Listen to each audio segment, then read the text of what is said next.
T-minus 10, 9, 8, The clock is operating. We're underway. Tranquility Base here. Endeavor, go at throttle. Auf einmal verändert er seine Flugbahn. Irgendwo weit draußen im All schlägt er einen anderen Kurs ein. Und dann kann es gefährlich werden. Der berühmteste Fall, bei dem je ein Mensch von einem Meteoriten getroffen wurde, hat sich in Oak Grove ereignet. Das ist ein kleines Dörfchen im US-Bundesstaat Alabama. Es war am 30. November 1954, als die Hausfrau Anne Elizabeth Hodges ganz gemütlich auf ihrer Couch liegt und ein Nickerchen machen möchte, als es plötzlich einen Riesenschlag tut und durch das Hausdach ein Meteorit auf die Frau zustürzt. Ein Gesteinsstück, immerhin so groß wie eine Grapefruit. Nun kam Mrs. Hodges zum Glück mit dem Schrecken und einer schweren Prellung davon. Eigentlich ist diese Geschichte ja wirklich schon kurios genug, aber es kommt noch verrückter. In der Nähe von Mrs. Hodges Haus befindet sich damals nämlich ein Autokino, das den Namen Comet Drive-In trug. Ist doch verrückt, oder? Weniger lustig ist allerdings, dass uns quasi ständig hier auf der Erde Himmelskörper treffen können. Denn im All sind ganz viele von ihnen unterwegs. Über 1 Million erdnahe Asteroiden und Kometen vermuten Astronomen im All. Meteoriten heißen sie erst dann, wenn sie eingeschlagen sind. Jeder von ihnen könnte theoretisch irgendwann die Erde treffen. Die Frage ist nur, wann? Der Stadtwald von Winterthur in der Schweiz. Gerade noch rechtzeitig, bevor es dunkel wird, reißt der Himmel auf. Glück für Markus Grieser und seinen jüngeren Kollegen Daniel Luongo. Das Ziel der beiden Hobbyastronomen ist ein kleines, unscheinbares Haus auf einer Waldlichtung. Auf den ersten Blick. In Wirklichkeit verbirgt sich hier, fernab vom störenden Licht der Zivilisation, eine Sternwarte. So oft es geht, kommt Markus Grieser nach seiner Arbeit als Marketingleiter in einer Schweizer Firma hierher und richtet sein Teleskop gen Himmel. Ein extrem empfindliches Gerät. Den Lichtschein einer brennenden Kerze in 10.000 Kilometer Entfernung könnte er damit noch erfassen. Auch Laptop und Digitalkamera gehören zu seiner Standardausrüstung. Wenn alles installiert ist, heißt es warten, bis auch der letzte Rest des Tageslichts verschwunden ist.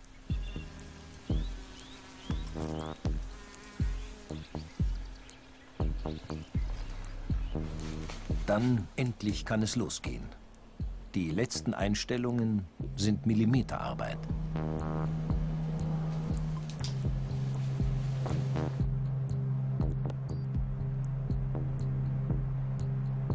Auch nach Jahren haben sich die beiden Astronomen am nächtlichen Himmel noch nicht satt gesehen. Es gibt bei uns in der Fachszene einen sehr lustigen Ausdruck. Das ist die sogenannte Schönwetterkatastrophe. Das sind mehr als 3 schöne Nächte hintereinander. Dann kann es halt schon mal vorkommen, dass es wirklich bis in die Morgenstunden sich hinzieht mit unseren Beobachtungen. Und bei mir ist es so, ich halte 3 Nächte aus mit nur wenigen Stunden Schlaf. Aber die 4. Nacht, da muss ich dann ins Bett. Dieser Einsatz ist enorm wichtig, denn Markus Grieser hat meistens erdnahe Asteroiden im Visier. Tausende von Astronomen auf der ganzen Welt beobachten deren Weg durchs All, um möglichst früh zu erkennen, ob einer Kurs auf die Erde nimmt. Bild um Bild schießt die Kamera am Teleskop von einem Himmelsabschnitt. Wenn Grieser die Fotos auf dem Computer übereinander legt, wird der Asteroid aufgrund seiner hohen Geschwindigkeit als springender Punkt sichtbar. Erst viele einzelne Beobachtungen an unterschiedlichen Tagen und von unterschiedlichen Orten aus lassen die Flugbahn eines Objektes erahnen. Immer wieder entdeckt Grieser auch neue Asteroiden, den vorerst letzten im März 2009, sein vorläufiger Name 2009 FN19. Die erdnahen Asteroiden, die haben massiv in der Anzahl zugenommen, aber nicht etwa, weil die wundersame Asteroidenvermehrung stattgefunden hätte, sondern weil einfach die Suchtechniken sehr viel feiner geworden sind. Seine Daten und Positionen überträgt der Asteroidenjäger per Handy. Das Ziel ist eine zentrale wissenschaftliche Einrichtung in den USA. die alle Informationen zu Asteroiden sammelt und auswertet. Droht der Erde Gefahr, kommt von dort vermutlich die erste Warnung.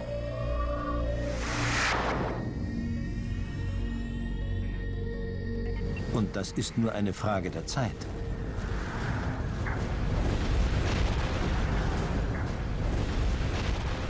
Die Wahrscheinlichkeit, bei einem Meteoriteneinschlag ums Leben zu kommen, ist höher als die, einen Sechser im Lotto zu haben. Das sagt zumindest der amerikanische Astronom Clark Chapman.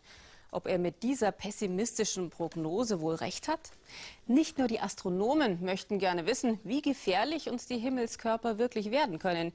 Schließlich wird unsere Erde jedes Jahr etwa 25.000 Mal von einem Objekt getroffen, das schwerer ist als 100 Gramm. Die meisten davon sind zu klein, um je gefunden zu werden. Fast nie gelingen solche Aufnahmen von Meteoriten wie vor einigen Jahren im amerikanischen Bundesstaat New York. Glücklicherweise gab es nur Blechschaden. Eine Überwachungskamera an einem Wildfütterungsplatz zeigt mitten in der Nacht einen grellen Lichtschein. Es ist der Meteorit Neuschwanstein, der 2002 über Bayern in mehrere Teile zerbarst. Größere Spuren hinterließ der Meteorit, der 1908 über der sibirischen Taiga explodierte. Kahlschlag auf 2000 Quadratkilometern. Ein Schlag im heutigen Arizona vor 50.000 Jahren. Der 1,5 Kilometer breite Beringer Krater entsteht durch ein nur 50 Meter großes Geschoss. Ein Kieselstein im Vergleich zu jenem Objekt, das vor rund 65 Millionen Jahren das heutige Mexiko getroffen hat. Der Meteoriteneinschlag auf der mexikanischen Halbinsel Yucatan soll so heftig gewesen sein, dass durch die Folgen die Dinosaurier ausgestorben sind. Wahrscheinlich wurde bei dem Einschlag eine Unmenge an Staub aufgewirbelt, die dann den Himmel für lange Zeit verfinstert hat.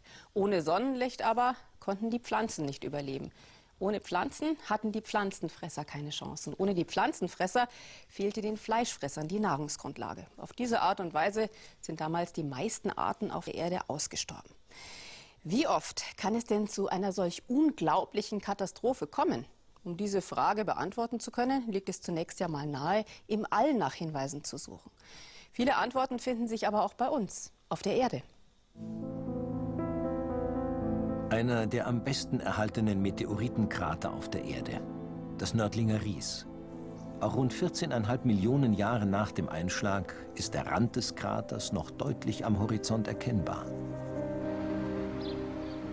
In seinem Herzen steht heute die Stadt Nördlingen. Kaum etwas erinnert daran, dass erdgeschichtlich gesehen vor nur einigen Augenblicken eine globale Katastrophe stattgefunden hat, deren Ausmaß längst noch nicht vollständig erforscht ist. Nur das Impaktgestein, aus dem der Turm der St. Georgskirche gemauert ist, und die fruchtbaren Lösböden, die die Stürme der Eiszeit in den Krater getragen haben. Der Geochemiker Mario Trilov will herausfinden, wie oft die Erde in der Vergangenheit Treffer dieser Größenordnung abbekommen hat. Um so das Risiko für die Zukunft abzuschätzen. Mario Trilovs wichtigstes Untersuchungsobjekt bei der Berechnung des Einschlagsrisikos sind Gesteinsproben aus möglichst vielen verschiedenen Kratern. Im Nördlinger Ries findet er das typische Impaktgestein Suevit. Die dunklen Einschlüsse sind erstarrte Steinschmelzen, die sich nur bei großem Druck und mehreren 100 Grad Hitze bilden. Die Energie, die hier freigesetzt wurde beim Rieseinschlag, die war insgesamt natürlich ungleich größer. Das ist so, wie wenn ein Berg von der Größe des Feldberges im Schwarzwald mit einer Geschwindigkeit von 10 Kilometer pro Sekunde auf die Erde auftrifft. Da wird mehr Energie freigesetzt, als alle Atomwaffenarsenale der Welt insgesamt haben. Ausgeschleudertes Gestein des gewaltigen Einschlags haben Wissenschaftler sogar in Tschechien gefunden. Bis zu 450 Kilometer vom Ries entfernt.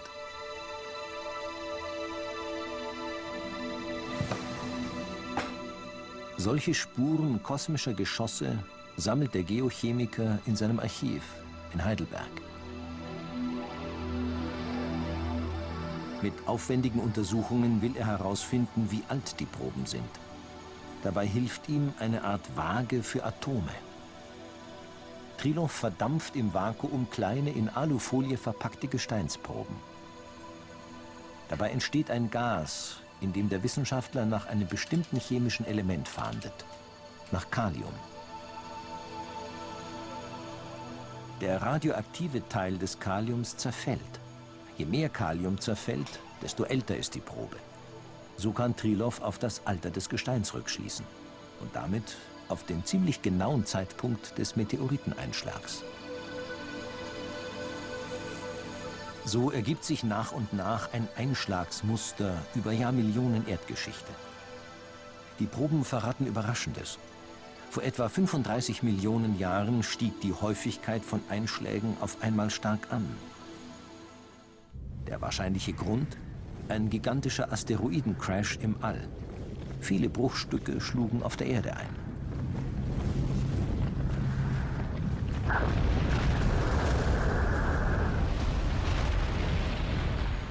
Bei Untersuchungen von jüngeren Proben macht Mario Trilov noch eine andere Entdeckung.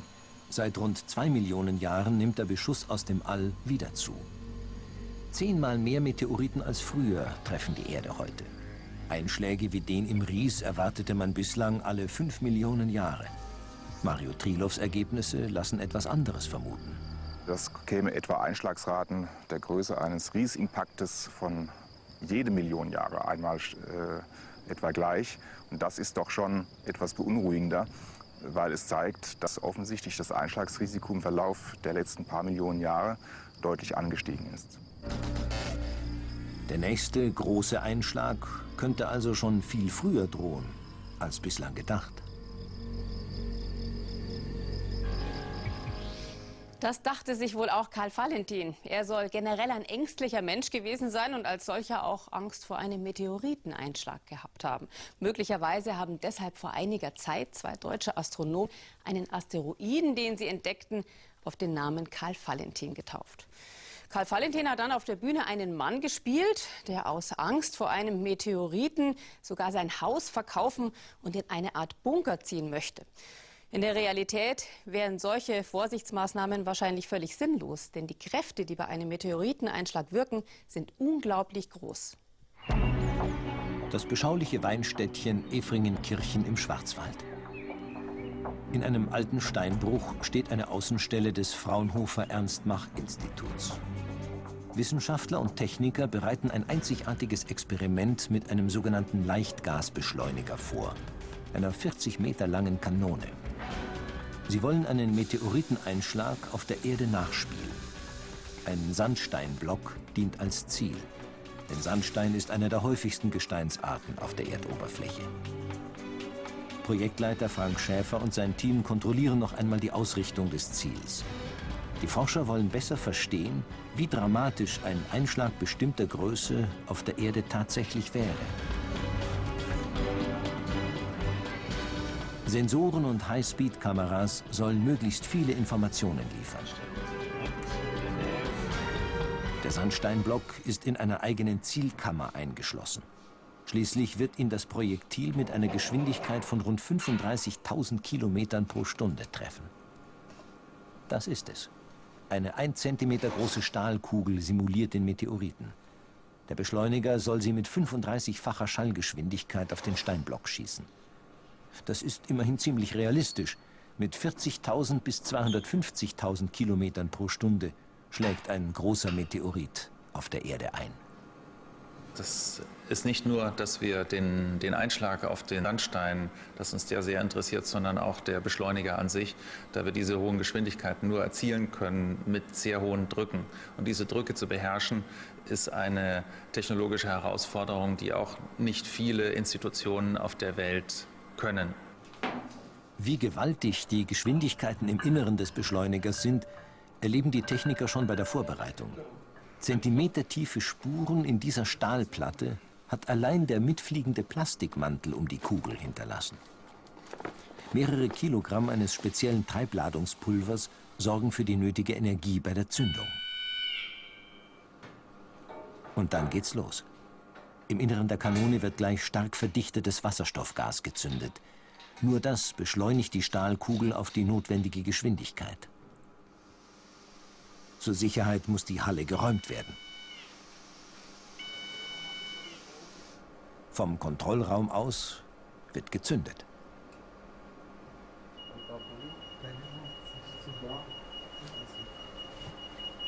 3, 2, 1.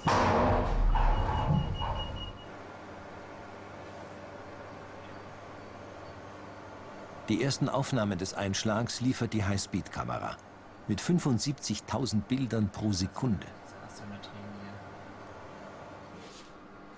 Erst nach rund einer Stunde, wenn sich Rauch und giftiger Staub etwas verzogen haben, dürfen die Forscher wieder in die Zielkammer. Der erste Blick auf den Einschlagkrater.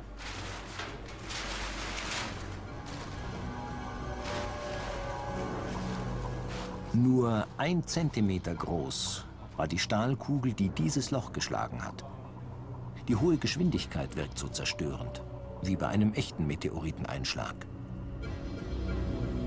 5 Zentimeter tief und 20 Zentimeter breit ist der Krater im Sandsteinblock. Also 20 Mal breiter als das einschlagende Objekt. Völlig überraschend taucht sogar noch ein deformierter Rest der Kugel auf.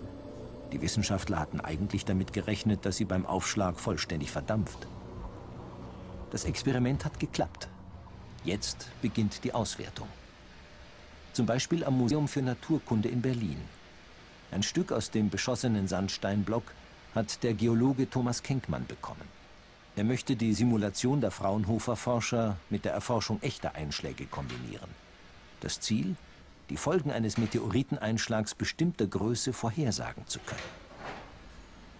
In einem Keller des Museums hütet der Geologe rund 3000 Gesteinsproben aus Meteoritenkratern. Viele davon hat er selbst gesammelt, denn Kenkmann ist eine Art Krater-Taskforce. Bei fast jedem neuen Kraterfund auf der Erde wird Kenkmann alarmiert. So wächst sein Archiv ständig. Kannte man 1980 nur 100 Meteoritenkrater, sind es heute schon rund doppelt so viele. Mit jedem Fund hat der Geologe wieder ein neues Puzzleteil. Die Proben aus seinem Keller untersucht Kenkmann unter dem Mikroskop. Er sucht nach charakteristischen Veränderungen im Gestein, die ihm Hinweise auf Druck- und Temperaturentwicklung bei einem Einschlag geben. Schockwellen mit Überschallgeschwindigkeit rasen durch das getroffene Gestein. Anders als etwa bei Erdbeben oder Vulkanausbrüchen sind diese Wellen so stark, dass sie seine Kristallstruktur dauerhaft verändern. Wir wissen, dass diese Lamellen ungefähr bei 130.000 Atmosphärendrucken entstehen. Und das ist also sozusagen für uns ein Barometer, was uns den Druck, den dieses Gestein erfahren hat, angibt. Solche hohen Drucke herrschen sonst nur hunderte Kilometer weit im Erdinneren.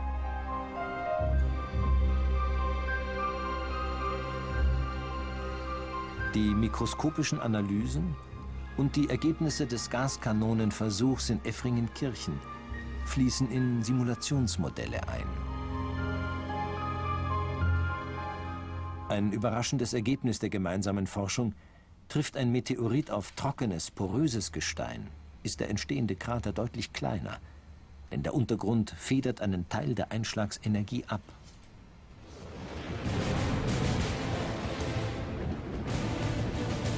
Ein zweites, erschreckendes Ergebnis.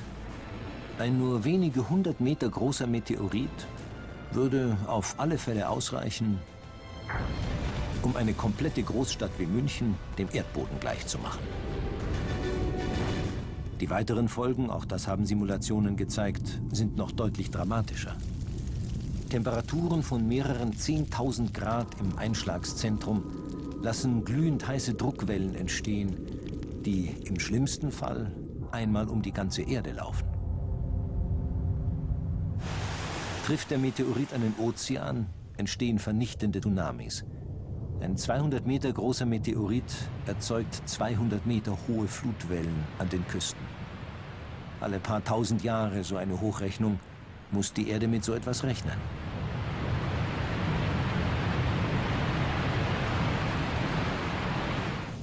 Im schlimmsten Fall droht ein jahrelanger Winter. Eine dichte Staubwolke hängt vor der Sonne. Um bis zu 25 Grad könnte die Temperatur fallen.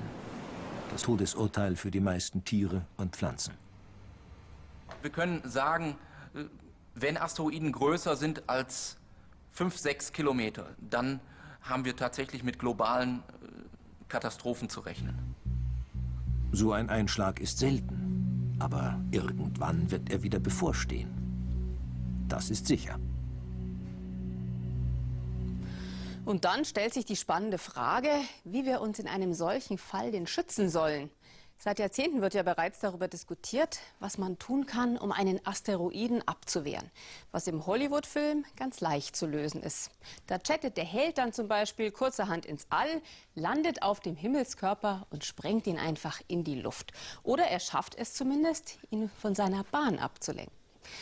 Im wahren Leben ist das natürlich längst nicht so einfach. Was man zunächst mal tun muss, ist die exakte Bahn eines Asteroiden herausfinden. Und schon das ist alles andere als leicht. Berlin. Am Deutschen Zentrum für Luft- und Raumfahrtforschung DLR sucht Alan Harris nach Wegen, wie man einen auf die Erde zurasenden Asteroiden bremsen könnte. Das Problem? Die Bahn eines Asteroiden hängt von vielen verschiedenen Faktoren ab. Zum Beispiel von seiner Beschaffenheit. Es kommt darauf an, ob das Objekt zum Beispiel, ob die Oberfläche sehr, sehr glatt aus glattem Stein ist oder ob es zum Beispiel eine staubige Schicht hat.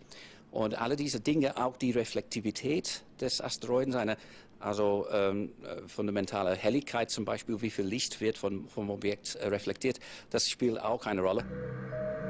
Die relativ kleinen Asteroiden können ihre Bahn leicht verändern, etwa durch Sonnenlicht. Eine Seite erwärmt sich stärker als die andere. Je nach Oberfläche und Rotationsgeschwindigkeit verändert er so seine Bahn.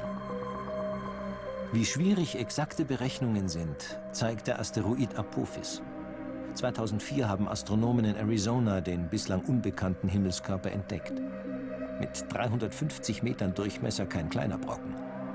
Im April 2029, an einem Freitag, dem 13., wird er voraussichtlich nahe an der Erde vorbeifliegen.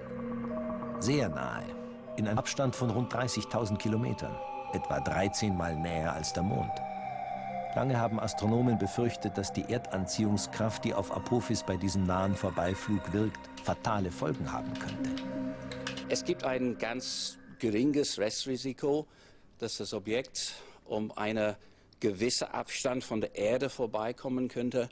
Und das würde dann die Umlaufbahn so endet, dass Apophis im Jahr 2036 dann die Erde treffen könnte. Allerdings ist die Wahrscheinlichkeit von einem Einschlag im Jahr 2036 jetzt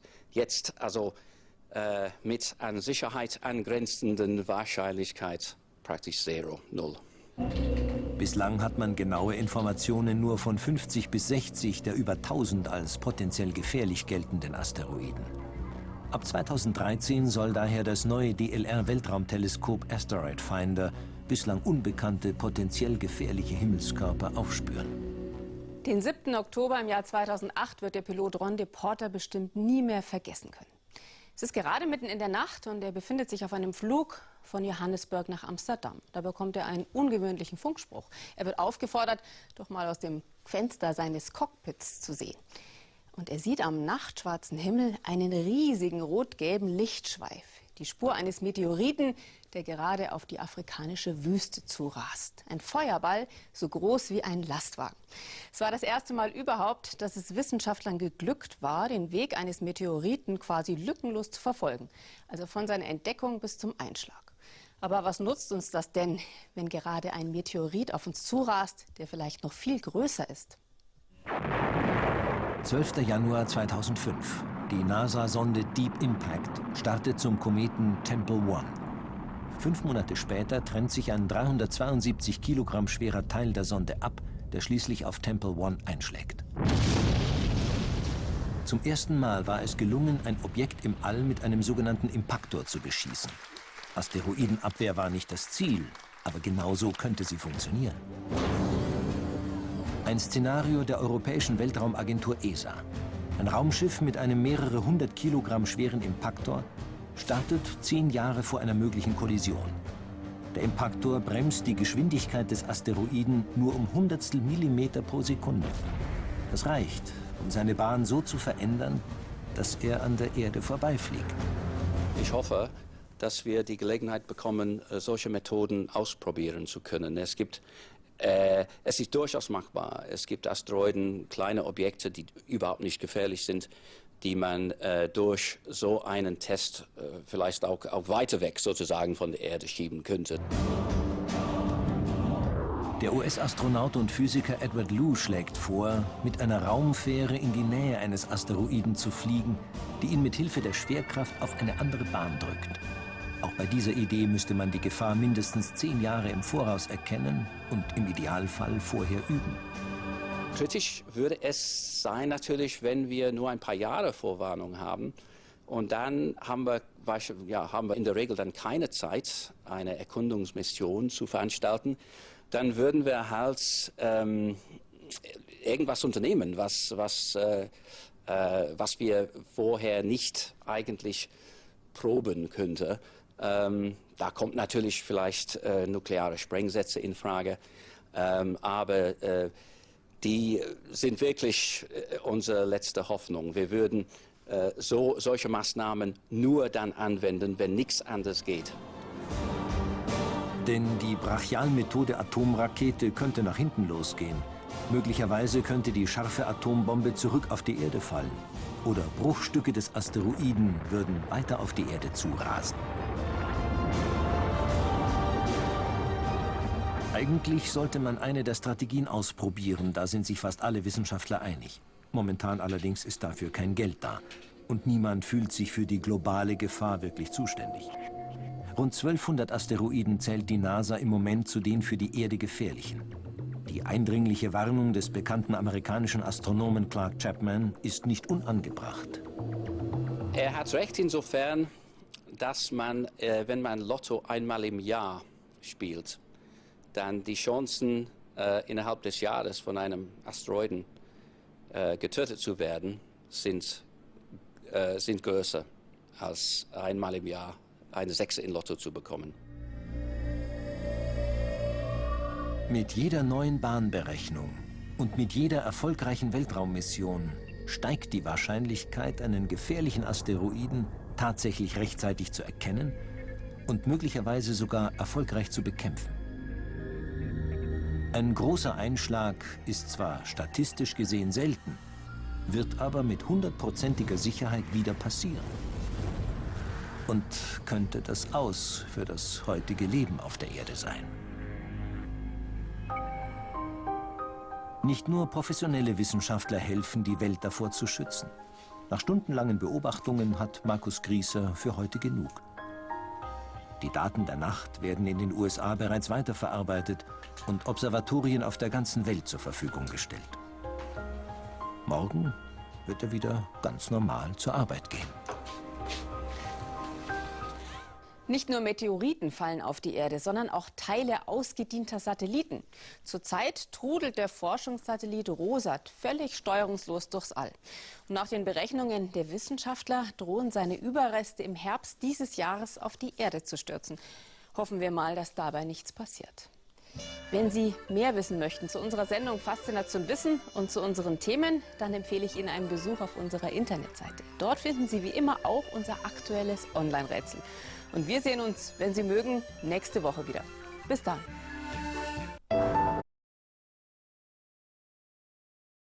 Gestern an Siebenschläfer war schon der heißeste Tag des Jahres und bereits heute soll der Rekord wieder geknackt werden. In weiten Teilen Deutschlands soll es bis zu 37 Grad heiß werden. Wer da den Timmendorfer Strand vor der Tür hat, beneidenswert.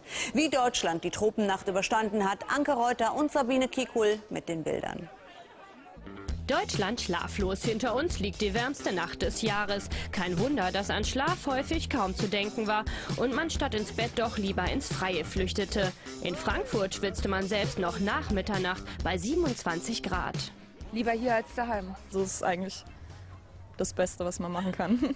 Wirtschaft muss auch arbeiten, aber trotzdem sollte man ja nicht alles verschenken, was das Leben bietet. Auch in Stuttgart herrschte wie fast überall in Deutschland Tropennacht, also die Wetterlage, wenn die Temperaturen auch nach Mitternacht nicht unter 20 Grad fallen. Viele setzen da auf kühle Getränke als Gegenmittel. Hier in Stuttgart ist es mittlerweile kurz nach 12:30 nachts und das Thermometer zeigt immer noch stolze 27 Grad. Und deswegen sitzen hier im Palast der Republik auch noch richtig viele Menschen, denn ins Bett gehen ist keine Option. Auch für diese Nachtschwärmer ist Schlafen keine Option. Dann schon lieber Freiluftparty wie hier in Köln. Es ist mitten in der Nacht und hier in Köln sind die Straßen trotzdem noch voller Menschen. Kein Wunder, hier auf dem Thermometer sieht man, es sind 25,8 Grad. Heute wird es sogar noch heißer als gestern. Wir bekommen bis zu 17 Sonnenstunden. Also nix wie raus, am besten irgendwo hin, wo Wasser ist. Die Sonnenanbeter hier am Timmendorfer Strand haben das große losgezogen. Mehr Urlaubsfeeling geht im Moment nicht. Und abends ab zum Public Viewing, Sommersonne, ein Fußballfest. Genauso hat sich Indira Weiß, unsere Lady Fußball, die Frauen-WM vorgestellt. Bei dem Wetter muss man einfach auf ein Public Viewing gehen, es geht gar nicht anders. Irgendwo schön draußen sitzen, Füße ins Wasser hängen, Biergarten in München oder Beachclub in Hamburg, ja, gibt ja so viele tolle Locations. Und morgen den Fernseher besser wieder reinstellen. Es soll Gewitter geben und dann wird's merklich kühler, um die 20 Grad. Doch die Abkühlung hat auch was Gutes, denn dann kann man wahrscheinlich nicht nur draußen, sondern auch in der Wohnung wieder besser schlafen. Raging through parts of New Mexico. I know that it's forcing many people to evacuate their homes. Our Mari Ramos joins us from the International Weather Centre to tell us more. Hello, Mari. Hello. Yeah, you've had some bad storms there in Hong Kong. We'll talk about that in just a moment. But you know what? I do want to start you off with this story coming out of the U.S. state of New Mexico. The fire, let's go ahead and just roll the pictures because it's pretty dramatic stuff. Look at that. Imagine driving down the road and encountering something like this. That's what happened to our iReporter, Glenn. And pretty amazing images here. And then, of course, this wildfire that's spreading very, very quickly, causing mandatory evacuations near Los Alamos, New Mexico. And you're saying, yeah, Los Alamos, that sounds familiar. Well, yeah, that's a U.S. nuclear facility. It's been around for a long time. Authorities are saying that even though there are evacuations undergoing for the general population in the area, that the Los Alamos nuclear lab itself is actually safe, for now anyway, and that they're expecting to maintain it safe, and none of the nuclear material that is stored in those areas has actually been compromised. Come back over to the weather map over here. This is the area that we're talking about. There's the Los Alamos. It's called the Las Conchas fire. It's 0% contained. There's burned over 17,000 hectares already. And there's another fire just to the east of them, and so there's a concern. You know what? Nothing in the way of rainfall expected here in the next few days. And actually a little bit drier also across the northern plains. This is the area that is suffering from that massive flooding that we keep talking about. Be glad you don't live on the corner of Elm Street and East Colton Avenue. This is in Burlington, North Dakota. This is near Minot, one of those areas that has been just tremendously flooded. There are 2 nuclear facilities to the south of this as well that have been shut down because of the floods. Those facilities are also safe, according to U.S. officials. But look at that. As we look at the flood warnings over the next few days, we're still looking at a lot of areas with rivers that are rising across this entire region. So it's an ongoing problem. Very quickly, the situation across Europe. Yeah, nice day to take a little ride on your motorbike. Look at that temperature in Seville. Whew, 45 degrees. That's in the sun. In the shade, officially it was about 40 degrees, your daytime high.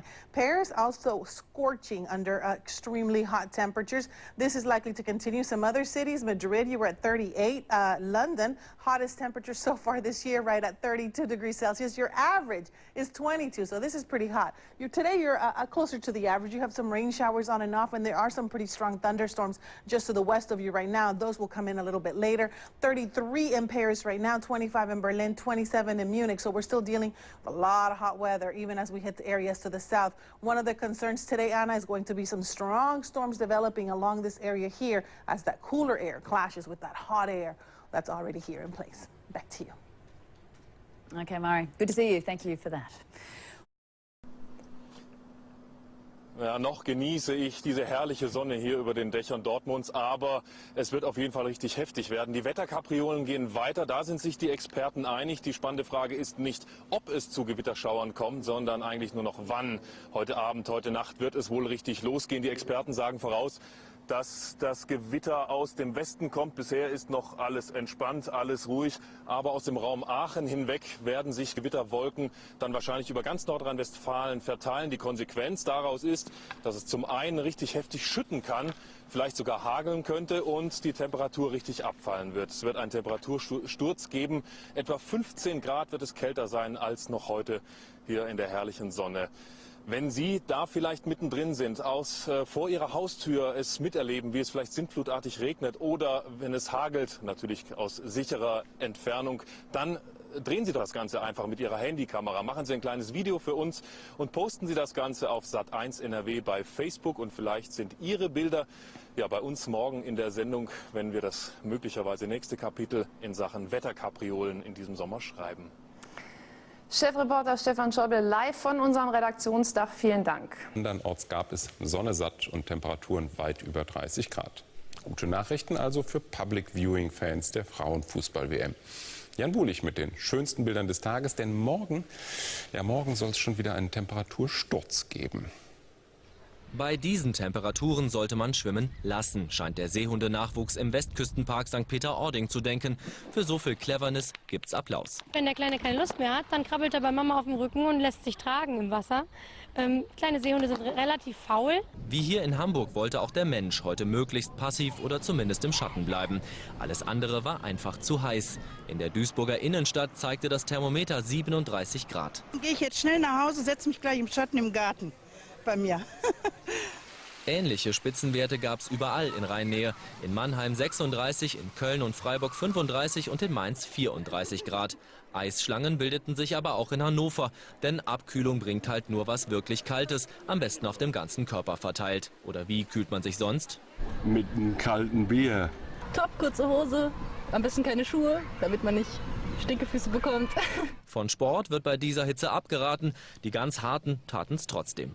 Ich bin das gewohnt, ich mache seit 40 Jahren oder 50 Jahren Sport, 60 Jahren Sport. Bin 75, so, das heißt also kein Problem für mich. Gesünder als Hitzerennen ist trotzdem Wassersport. Glück für alle, die das tolle Wetter heute am Ostseestrand von Laboe genießen durften. Denn so heiß bleibt es nicht. Das Rauf-Runter-Jojo-Wetter, hier am Beispiel Köln gezeigt, beschert uns schon morgen wieder 15 Grad weniger als heute. Gut so? Nee, finde ich jetzt nicht. Das kann gar nicht heiß genug sein.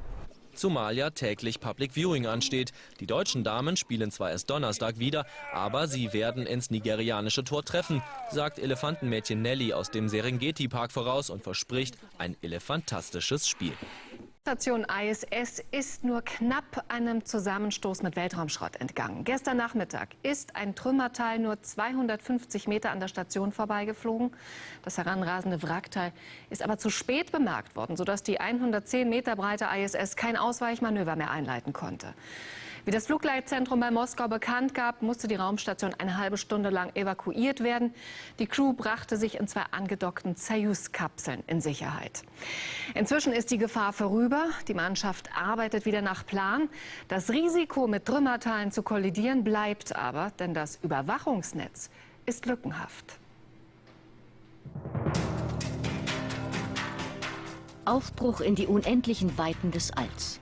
Seit gut 5 Jahrzehnten werden Satelliten, Bauteile für Raumstationen und Menschen ins All geschossen.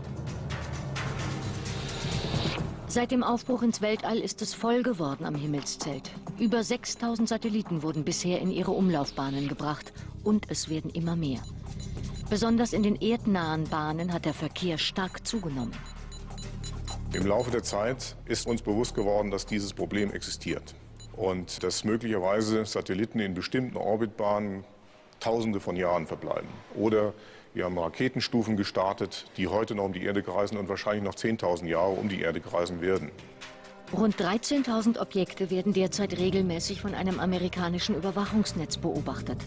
Dabei überwacht es weniger als 800 aktive Satelliten. Der Rest ist Weltraummüll. Alte Satelliten oder Teile von ihnen wie dieses Sonnensegel oder Dinge, die Astronauten verloren haben, wie diese Werkzeugtasche. Oh, great. Doch im All gibt es viel mehr Müll als das, was das Überwachungsnetz bisher erkennt. Zahllose kleinere Teile entstehen meist, wenn der restliche Treibstoff eines Satelliten oder einer Raketenstufe explodiert. Und solche Teile können Satelliten zerstören.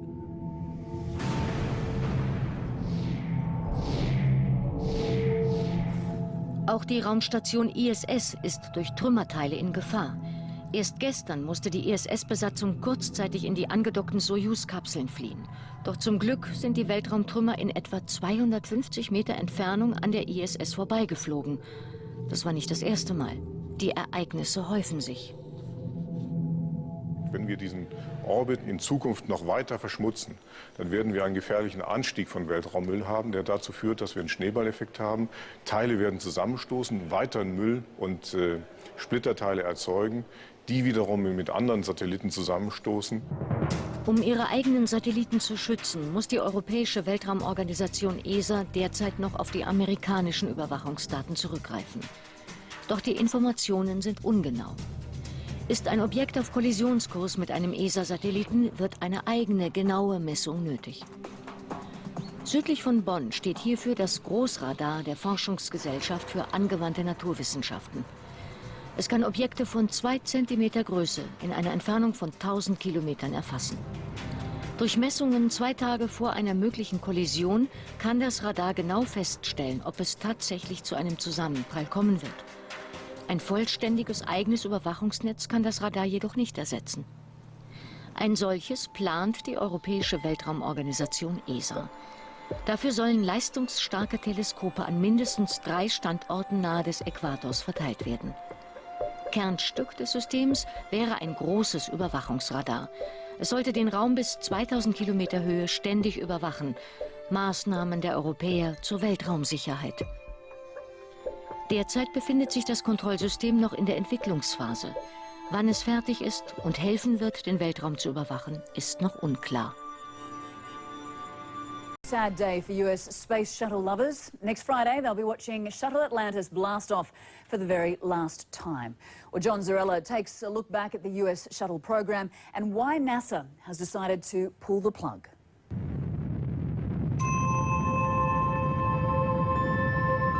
From the beginning, it was a marvelous machine, releasing from its cargo bay deep space probes like Ulysses that went to Jupiter.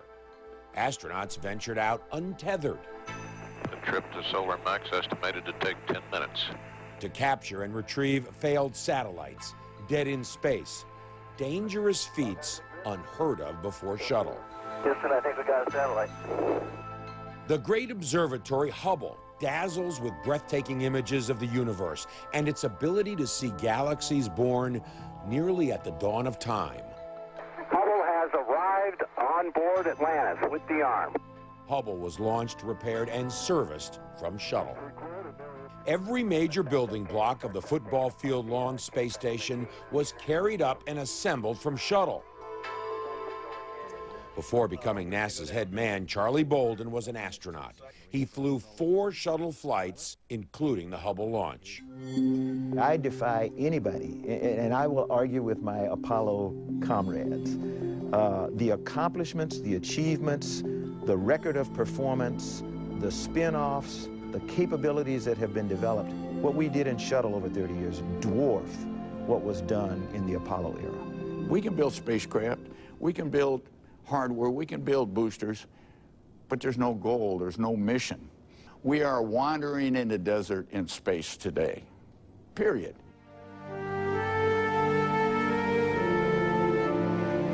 So why now? Why call it quits now? From the time of its inception 40 years ago until the shuttles are retired, the program will have cost the American taxpayers just shy of $115 billion. That's less than $4 billion a year. A drop, if that, in the federal budget. Still, the problem is money. There's just not enough money in NASA to continue the existing programs and start a new program at the same time. Was it time? Yes, it was time, and it has been time for some time to phase out of shuttle and go back to exploration. Whether you hated it or hailed it, whether you felt it a waste or worth it, the shuttle was an iconic flying machine that symbolized America's inspiration and ingenuity. Roger, roll.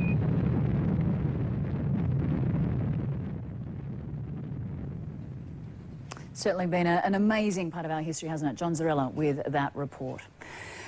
Wait, I am going to be at the next shuttle launch on July 8th, a week from today. Yes. How exciting. I am very excited. I'm going unofficially.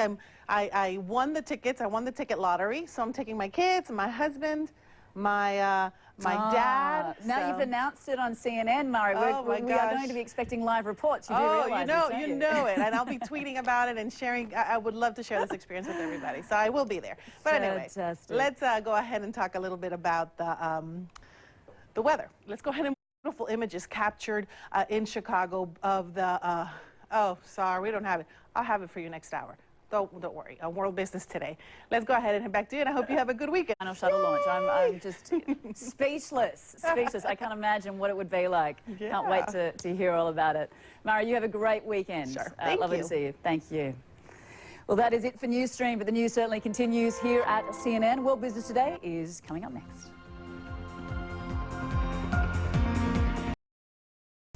Da hinten regnet es, mal wieder. Ist wohl möglich dieses Flugzeug dafür verantwortlich? Oder doch dieses? Nein, ganz so einfach ist es dann auch wieder nicht. Doch erst mal langsam und der Reihe nach. Wolkenforscher wie Martina Krämer vom Forschungszentrum Jülich wissen seit langem, Flugzeuge reißen Löcher oder Kanäle in die Wolken. Und so sieht das dann aus. Ein Flugzeug bewirkt nun Folgendes. Über den Tragflächen dehnt sich die Luft aus, dadurch sinkt die Temperatur. Es kommt zu einem Temperatursturz von bis zu 30 Grad. Fotos des Deutschen Zentrums für Luft- und Raumfahrt verdeutlichen dieses Phänomen, so Martina Krämer.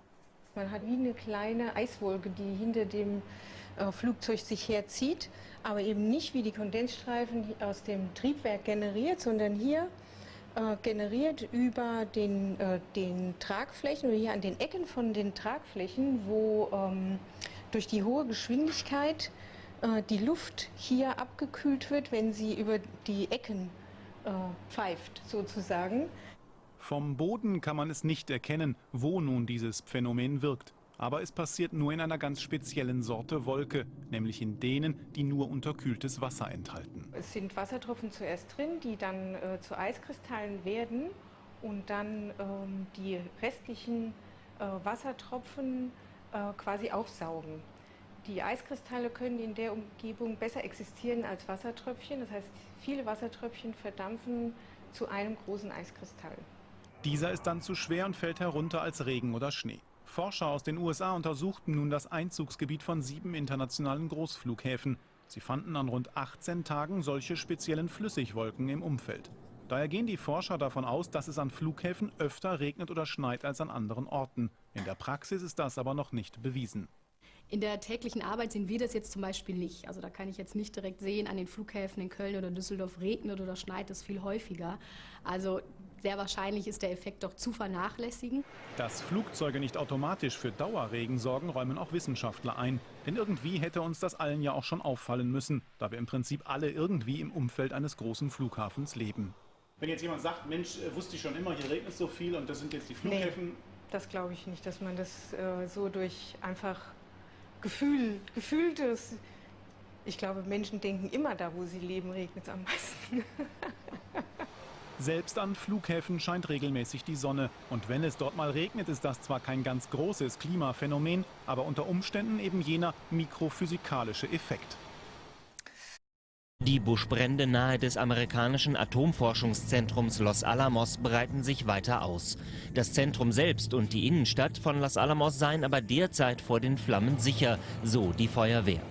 In dem Labor lagern Zehntausende Fässer mit Atommüll. Immer wieder manipulieren Unternehmen oder Behörden Fotos für ihre eigenen Zwecke. Für die Bauprüfer einer Stadt im Westen Chinas ging das allerdings daneben. Sie stellten sich so dilettantisch an, dass sie inzwischen als Internetwitz Karriere machen. Propaganda, davon verstehen sie was im Land der Mitte, bis auf ein paar Ausnahmen eben. Wir sehen 3 Chinesen von der Baubehörde, die stehen auf der Straße und erzählen sich was. Das real existierende Foto vom Straßenneubau überzeugte nicht. Da bastelten sich die Beamten selbst einen Schnappschuss. Unverschämt dilettantisch urteilten chinesische Blogger. Seitdem kursieren die 3 Herren der Kreisverwaltung Hui in der Provinz Sichuan als Weltenbummler durchs Netz. Immer neue Schnappschüsse machen die Runde. 3 Chinesen auf dem Mond, 3 Chinesen in der Flut, 3 Chinesen und 3 Hunde, 3 Chinesen und Barack Obama. Nun ist es mit ein bisschen Sachverstand heutzutage kein Problem, sich in eine virtuelle Welt zu versetzen. Schnipp, schnapp und die 3 Chinesen stehen am Badestrand. Umso peinlicher der technisch dürftige chinesische Propagandapatzer. Da sind noch nicht mal Schatten drauf, sodass die Personen im Raum schweben. Es fällt sofort jedem Betrachter auf, dass an dem Bild etwas faul ist. Die Proportionen stimmen nicht und das Ganze wirkt dann schon etwas skurril und eher lustig. Schon andere Wichtige und Mächtige sind mit ihren kleinen Bilderlügen peinlich aufgeflogen. Frankreichs Präsident Sarkozy ließ sich den Hüftspeck digital absaugen. Siemens-Manager Kleinfeld versuchte per Retusche seine Rolex verschwinden zu lassen.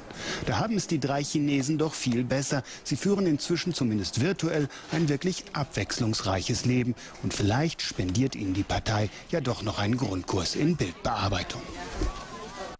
William und Catherine Fieber. Bei schönstem Sonnenschein feierten die beiden den 144. Geburtstag des Landes. Kanada ist zwar seit 1982 unabhängig, Williams Großmutter Elisabeth II. Ist aber nach wie vor Staatsoberhaupt des zweitgrößten Landes der Erde. Umso wichtiger ist es für das junge Paar, einen guten Eindruck zu hinterlassen. Fanny Justen. Willkommen Kate und William, und das waren sie wirklich. Mehr als 500.000 Menschen waren nach Ottawa gekommen und waren hingerissen. Oh, absolutely beautiful. Kate ist ja schon im Fernsehen wunderschön, sagt diese Kanadierin begeistert. Aber in Wahrheit ist sie noch so viel besser anzusehen. Es ist großartig. Das war es auf jeden Fall wert, schon seit 3 Uhr hier zu sein. Es ist so offensichtlich, dass ihr was an uns liegt, und sie hat sich viel Zeit genommen, um zu überlegen, was uns an Symbolen wichtig ist, wie das Ahornblatt auf dem Kopf und die rote Farbe. Zeit genommen für die Begrüßung der Fans haben sie sich genug. Aber auch sie wurden zelebriert mit 21 Salutschüssen und mit einer gigantischen Luftparade. William verriet dann auch noch, dass seine Frau eine besondere Bindung zu Kanada hat. Sie hat damals viel von ihrem Großvater über Kanada erfahren. Er ist leider im letzten Jahr gestorben, war aber im Zweiten Weltkrieg hier in Kanada stationiert. Auch am Abend glänzte Kate in einem violetten Kleid an der Seite ihres Prinzen. Konzerte sorgten für die richtige Stimmung, und rhythmisch mit dabei lassen William und Catherine den großen Tag ausklingen. Auch wenn es der perfekte Schluss sein könnte, die Reise durch Kanada wird noch 7 Tage andauern. Here comes the 51L flight crew. You think it was worth it? Yeah, I do. I think a lot of it is because I think Al would have thought it was worth it. Liftoff of the 25th Space Shuttle mission. In anything that you're going to commit yourself to, there is a risk. And we all accept that. I mean, I accepted it because Al accepted it. I couldn't speak for my children, and that's where my heartache was. Challenger, go at throttle up. Roger, go at throttle up. It's always special to hear the commander say, you know, go at throttle up, and then you see the SRBs separate, and for me that is the moment of truth. Because that's when the accident took place. So it's always very special to me, but that they get through it every time. Yeah. And here comes the flight crew now. Commander Dick. Al and I understood that, you know, something could happen. We just kind of hoped that it never would. But if you read back in history, any new effort for new discoveries have had their casualties, you know. And he was okay. I mean, obviously he was okay with accepting the risk. He did. He was very well prepared for it. It is basically dealing with the pain and anguish in children that you cannot fix. You know, and as parents, we're fixers. And you can't fix those things. It's just time. I think he would have been okay with watching the program end. he's just having a real tough time, I think, not being able to know these little kids, you know, and that's probably what bothered him the most, not I think seeing so. his grandbabies. I think so. I want to thank him. I want to thank Al for watching over these guys in the years since, because I think he does. Shares their pride, shares their excitement, shares their glory, just from a different angle. John Zarella reporting, and do join us Friday at 3 p.m. in London, 10 a.m. at Kennedy Space Center for special 2 hours of coverage of the final space shuttle launch right here on CNN. Their last launch is scheduled for this Friday. Atlantis will head to a museum after its final mission. John Zarella shows us how another shuttle, Discovery, is preparing for retirement. Welcome aboard the Space Shuttle Discovery. Thank you, Commander. So we're on the middeck right now. These days, Bob Cabana runs the Kennedy Space Center. Before that, he just happened to be an astronaut. Flew in space 4 times, twice as pilot, twice as commander. His first 2 trips, he was pilot of Discovery. He knows every inch. How many seated on the middeck? Well, if you're flying a crew of 7, you've got 3 folks down here, so 1 there and 2 more over here. Right. Sitting here, Cabana is reminded of a liftoff on Endeavour. That whole ascent, I mean, what a ride. Just a sense of speed and acceleration. Okay, there's main engine start. Pretty soon you'll see the SRBs. A lot of shaking and vibrating. You're pushed back in your seat in the last minute, you know, you hit that 3G acceleration again, and you're at 3Gs, and it's hard to breathe, and then all of a sudden you hit MECO, and it's like, boom, and you come forward in your seat like that. You really know you're going to space. Discovery is the first vehicle being retired. When all the cleanup is done, stuff like Freon, ammonia, cryogenics, and pyrotechnics, she'll be turned over to the Smithsonian. Not easy, says Stephanie Stilson. For 11 years, her job as flow director was to make sure Discovery was ready to fly. Her job now, make sure Discovery is museum ready. And we do think of Discovery as a family member. We've taken care of her for all these years, and it's going to be hard for many people to realize that we're no longer responsible for that someone else has to do that for us. So it's going to be a big change for some folks. Stilson always dreamed of being a launch director. No woman has ever held that job. But for now, NASA has nothing for her to launch. Back on board. Hey, let's go take it back and let's go to the airlock. Sure, we'll take a look in the airlock. Crawl about 12 feet. I'm going to drag his cables in, too. On the other end is the shuttle's cargo bay, spacious enough to hold a school bus. Over the 39 flights of Discovery, dozens of astronauts in spacesuits have been at this exact vantage point, waiting to step out to repair a satellite or build the space station. I'll just remember when we landed, I did not want to get out of the commander's seat. I mean, the ASP is trying to get me out, you know, and it's like, this is my spaceship. You can't have it. You know, I didn't want it to end. You know, I just wanted it to go on. It was great. And now it really has. Now, all this week, we'll be looking at the legacy of NASA's Space Shuttle program. And of course, it all leads up to the launch of Atlantis on Friday. Of course, it's summer here, Fanula. We're dealing with some very hot temperatures this time of year, but I think the concern as we head into Friday for the Atlantis launch right here on the Space Coast of Florida might be the chance for a few isolated thunderstorms. This time of year, you know, they can pop up very quickly, almost out of nowhere. And right now, even though we're still several days away, we think we might have some scattered thunderstorms in that area. A little windy, but I think the thunderstorms will be the thing to watch. Back to you. So sieht sich gerne. Der Popstar unter den Archäologen. Zawi Hawass tritt auf und die Weltpresse ist schon versammelt. Diesmal stellt Ägyptens Minister für Altertumsgüter ein 4500 Jahre altes Schiff vor. Und wie immer tut er das so, als sei dessen Bergung sein höchstpersönlicher Verdienst. Das hier ist weltweit eines der wichtigsten archäologischen Projekte. Hawass, der unumschränkte Alleinherrscher über die antike Welt Ägyptens, bewundert und gefürchtet gleichermaßen. Auf seiner Website versorgt er die Welt täglich mit neuen Geschichten über Pyramiden, Pharaonen und natürlich sich selbst. Fanclub-Angebote inklusive. Mit seinem Hang zur Selbstinszenierung sorgt er immer wieder für Schlagzeilen, auch in Deutschland. Medienwirksam und beharrlich fordert er die Rückgabe von Nofretete ins Heimatland. Wir brauchen die Büste zurück. Wir wollen sie im neu erbauten Museum in Minya zeigen. Bislang erfolglos. Die schöne Ägypterin steht weiter in Berlin. Ihre Rückgabe ist hoch umstritten und inzwischen ist auch Hawass selbst hoch umstritten.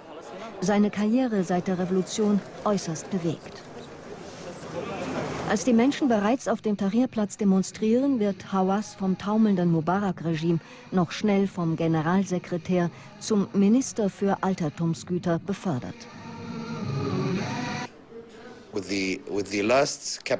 Im letzten Mubarak-Kabinett wurde er noch Minister und jeder wusste, was das bei Mubarak bedeutete. Er muss einen Preis dafür bezahlt haben, dass er das bekommen hat. In den Revolutionswirren wird das weltberühmte ägyptische Museum geplündert. Die Verluste offensichtlich, nur der neue Minister will die Plünderungen nicht eingestehen.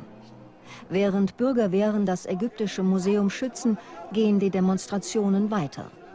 Studenten fordern Hawass Rücktritt. Der Vorwurf: Amtsmissbrauch. Anfang März tritt Hawass tatsächlich zurück. 3 Wochen später ist er wieder im Amt. Bis heute. Aber die Vorwürfe gegen den Mann, der als Generalsekretär und Minister für die Antikenverwaltung verantwortlich war und ist, werden nun öffentlich. In der Verwaltung gab es viel Korruption. Da haben ausschließlich Parteimitglieder Posten bekommen, nur damit sie Diebstähle ermöglichen. Und das geht immer noch so weiter. Hawass Unterstützer sehen das anders. Kleinliche Kritik sei das von Leuten, die es selbst auf seinen Posten abgesehen hätten. Der ägyptische Minister für Altertumsgüter ist sehr wichtig und sehr berühmt. Andere Leute wollen eben auch berühmt sein. Deshalb greifen sie ihn an, weil sie seinen Job haben wollen. So stört es Hawass-Anhänger auch nicht, dass der inzwischen ziemlich lapidar zugibt, dass bei den Plünderungen doch reichlich weggekommen sei.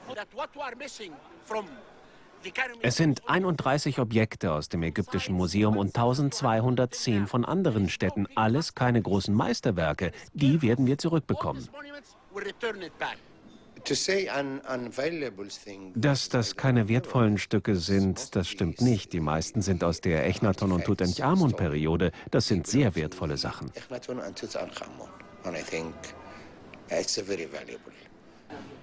Keine Transparenz gebe es in der Antikenverwaltung, sagt Al-Aidi. Er hat Klage gegen Hawass eingereicht. Und in einem offenen Brief hat ein Kollege die Korruption angeprangert. Der Erfolg ist ausgeblieben. Es hieß, ein Komitee werde die Korruptionsvorwürfe untersuchen. Aber bis heute sind all die korrupten Parteimitglieder noch auf ihren Posten. Und das, obwohl Hawass versprochen hat, sie zu entlassen. Die ägyptische Revolution. In der Antikenverwaltung ist sie noch nicht angekommen. Nach wie vor an der Spitze der selbstherrliche Oberägyptologe Hawass. Der gräbt weiter in der Geschichte, nur nicht in seiner eigenen.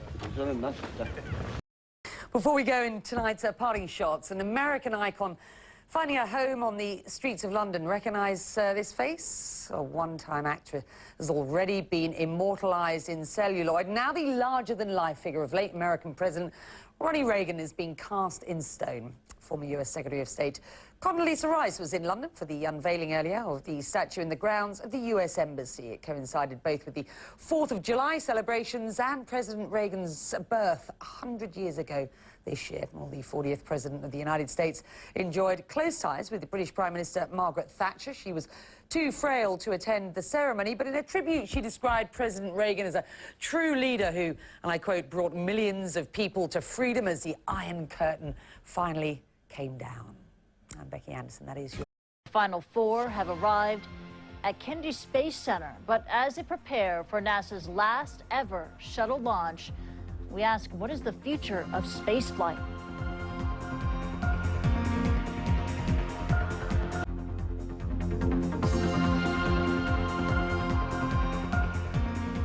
Welcome back. Now, the countdown clocks at Kennedy Space Center are set to start ticking a little later on Tuesday, and that will culminate in NASA's last ever shuttle launch. But with one chapter closing, a new era in space travel is ready to take off. John Zarella has more. Elon Musk runs SpaceX. Richard Branson heads Virgin Galactic. Both are using their considerable wealth to back bold attempts to make space travel as routine as boarding an airplane. People used to say to me, look, it'd be impossible to build your own spaceship and your own spaceship company and be able to take people into space. And, you know, that's the kind of challenge that I love to sort of prove them wrong. We want to see a future where we are exploring the stars, where we're going to other planets, where we're doing the great things that we read about in science fiction and in the movies. There are several companies, some big, some small, who see, as NASA moves on to distant planets, that weightless region just above the atmosphere, just out of reach right now, becoming quite possibly a good investment. NASA's still in there, still going to develop a heavy lift rocket, but we've also got this hopefully flowering of private space flight, and that's what's going to get us the Hiltons and the Hertz rental-cars and whatever in orbit. SpaceX and Virgin Galactic are on the verge of not just opening, liftoff, but stepping through that door to the future. We want to make space accessible to everyone. I mean, that's a revolutionary change, but it's incredibly exciting, and it brings space, the possibility of space travel to all Americans, which is fantastic. Next year, Musk hopes to begin carrying cargo to the International Space Station, eventually astronauts, a commercial company replacing the space shuttle. Confirmed. Docking is complete. We believe firmly we can send astronauts to the space station within 3 years of receiving a NASA contract to do so. But unless it's safe, NASA's administrator says no U.S. astronaut will be on board. I cannot allow them to put us in jeopardy by not focusing on crew safety and the like. That's my job. The stakes are high. There is no turning back. Please welcome the future space shuttle. With shuttle retired and astronauts left to riding Russian spaceships, NASA is counting on commercial companies to get it right, make it work. And the more who make it work, the more affordable it will become. That's the end of a particular era, and it's up to individuals like myself, if you're in a position to be able to, you know, achieve wonderful things, to, you know, not to waste that position. Feathers down and locked. Liftoff of the Falcon 9.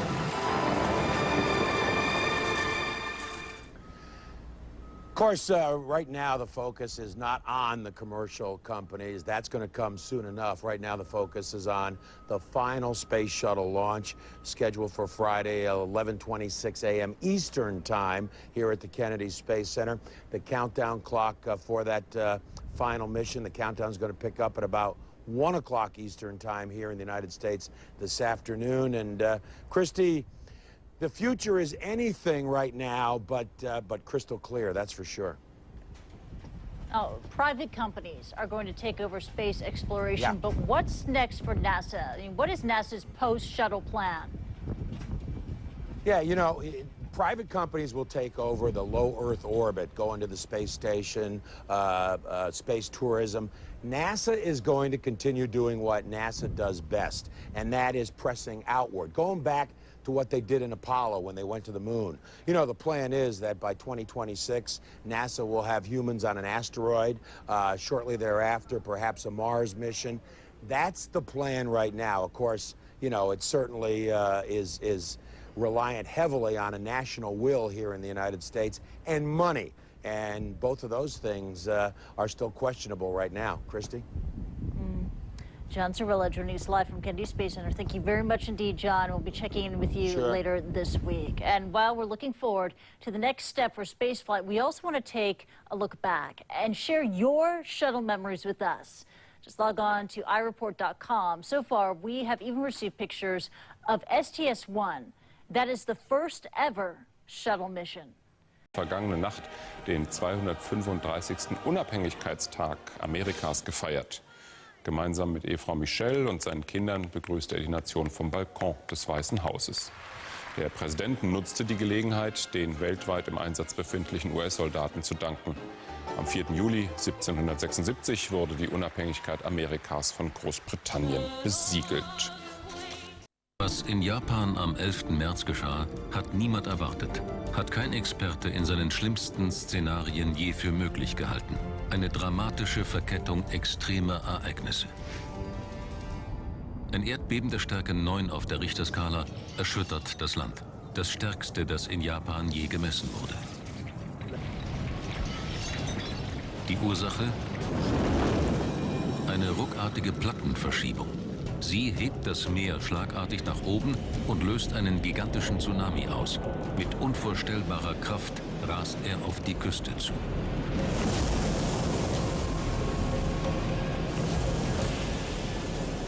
Die knapp 6 Meter hohe Schutzmauer des Atomkraftwerks Fukushima Daiichi wird von einer 15 Meter hohen Welle überspült.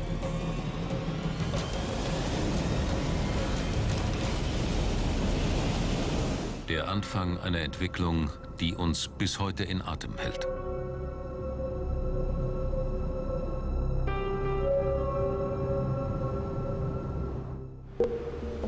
Die Region Fukushima war vor dem Unglück vor allem als Obst- und Gemüseanbauregion bekannt. Angebaut werden hier Kaki-Früchte, aber auch Spinat und viele andere Gemüsesorten. Der Tsunami hat die Anbauflächen zerstört. Doch nicht nur das. Die ausgetretene Radioaktivität droht zur Belastung für Jahrzehnte zu werden.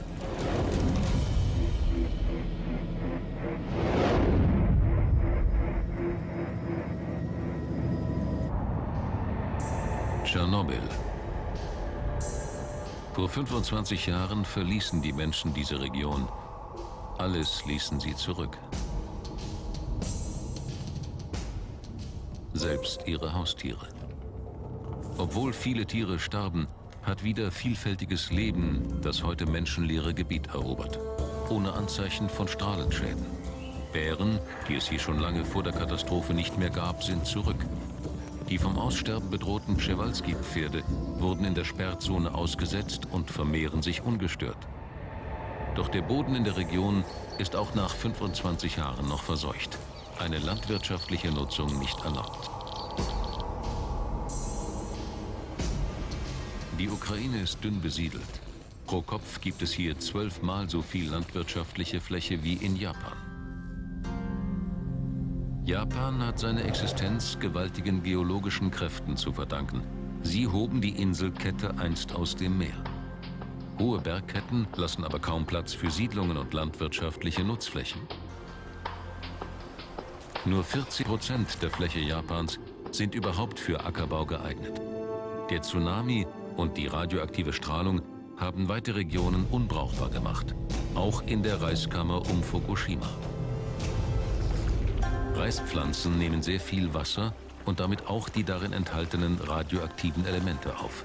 Zudem wurzelt Reis nur in den oberen, stark belasteten Erdschichten. Der Reis der Region wird lange nicht nutzbar sein.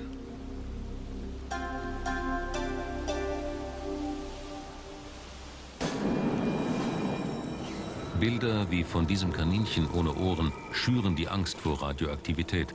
Doch die Ursache der Missbildung ist noch unklar. Hat die Region Fukushima eine Zukunft?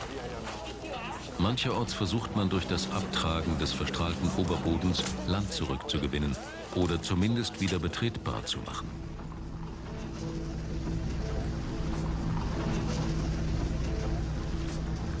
Dabei stellt sich eine neue Frage. Wohin mit dem verseuchten Boden? Und was passiert mit den Reaktorgebäuden?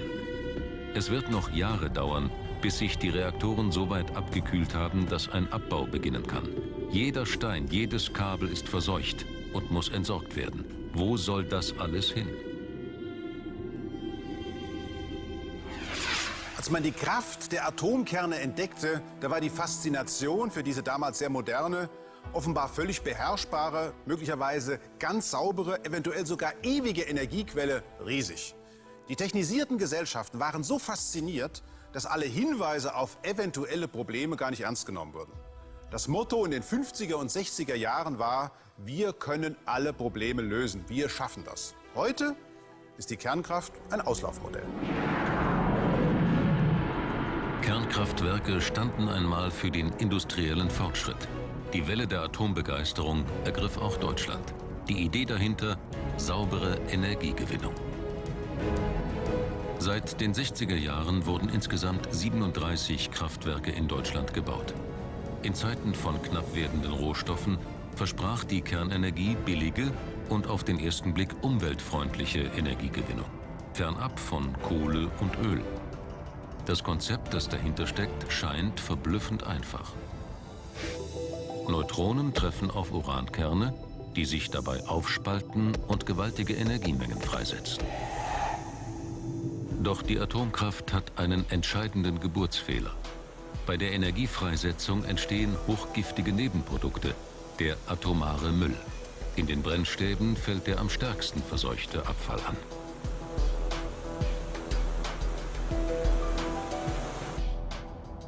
Aber alles, was mit radioaktiven Stoffen in Berührung kommt, wird auch radioaktiver Müll. Jeder Nagel, jeder Arbeitshandschuh muss entsorgt werden. Noch vor 50 Jahren löste man das Problem mit dem strahlenden Müll eher sorglos. Ganz nach dem Motto, aus den Augen, aus dem Sinn, versenkten die Engländer beispielsweise über 28.000 Fässer mit leicht- und mittelradioaktivem Müll im Ärmelkanal. Heute sind die Fässer verrostet und verrottet. Der ewig strahlende Inhalt hat sich schon längst im Meer verteilt und stark verdünnt. Auch Japan setzt seit 1963 auf die Atomkraft. 55 Kernkraftwerke versorgen das Land mit Strom und verursachen jede Menge Müll. Eine endgültige Lösung für die Entsorgung des radioaktiven Abfalls hat Japan auch noch nicht. Bis 2005 ließen die Japaner ihren Atommüll aufbereiten. Und zwar am anderen Ende der Welt, in Frankreich. 70 Tage lang reiste die strahlende Fracht über die Weltmeere. In La Hague wurden die abgebrannten Brennstäbe aus Japan mit neuem Uran angereichert und damit wieder verwertbar gemacht. Doch das hat sich nicht gerechnet.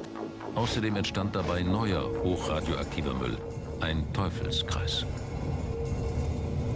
Der Berg strahlenden Abfalls wächst unaufhörlich, weltweit. Wohin damit? In Deutschland stapeln sich derzeit die Müllcontainer in Zwischenlagern, auch direkt neben den Kraftwerken. Eine Lösung auf Zeit. Ein sicheres Endlager ist unverzichtbar. Bis bei uns die Atomkraftwerke im Jahr 2022 endgültig vom Netz gehen, haben wir 240.000 Kubikmeter strahlendes Material zu verstauen. Das entspricht 8.000 Güterwaggons. Noch weiß niemand, wohin damit, denn noch ist in Deutschland selbst nach 38 Jahren Suche kein geeignetes Endlager gefunden. Als weltweit erstes Land hat Finnland mit dem Bau eines Endlagers für radioaktiven Abfall begonnen. Mitten in der Einsamkeit soll einmal der gesamte finnische Atommüll vergraben werden. Onkalo heißt die Höhle auf der Halbinsel Olkiluoto an der Westküste Finnlands. Hinter dem Tor wächst ein Stollenlabyrinth. Ein Tunnelnetz, das in 500 Metern Tiefe ins Gestein gesprengt wird. Ist der strahlende Müll dort sicher verwahrt? Man hat sich für ein 2,5 Kilometer breites Granitmassiv entschieden. Seit 1,4 Milliarden Jahren hat es sich geologisch gesehen nicht verändert. Es überstand Überflutungen, Erosion und Eiszeiten unbeschadet.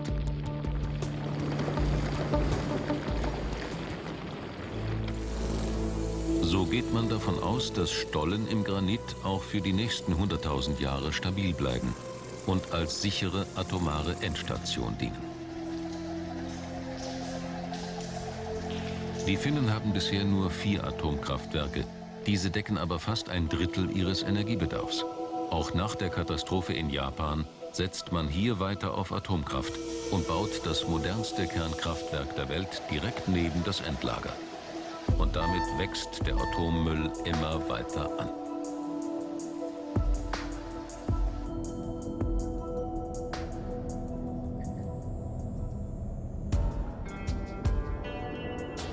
Eingeschweißt in Kupferhüllen, die die Fässer Jahrtausende vor dem Verrosten schützen sollen, will man den Müll in Kammern einbetonieren. Bis 2100 ist das Lager voraussichtlich gefüllt. Dann werden die Stollen mit Beton für immer verschlossen. So der finnische Plan. Weltweit produzieren 429 Atomkraftwerke täglich strahlenden Müll, den gefährlichsten Abfall der Geschichte. Wo und wie der sicher zu lagern sei, darüber streitet man vielerorts seit Jahrzehnten, auch in Deutschland. Soll es nur ein einziges Lager oder mehrere auf verschiedene Regionen verteilt geben? Niemand möchte den gefährlichen Müll in seiner Nähe wissen. Geeignete Granitmassive wie in Finnland gibt es in Deutschland nicht. Doch auch Salz kommt als Lagerstätte in Frage, denn Salz leitet die Hitze ab, die beim radioaktiven Zerfall entsteht. Außerdem sind Salzstöcke geologisch sehr alt und gelten als stabil, zumindest solange kein Wasser eindringt.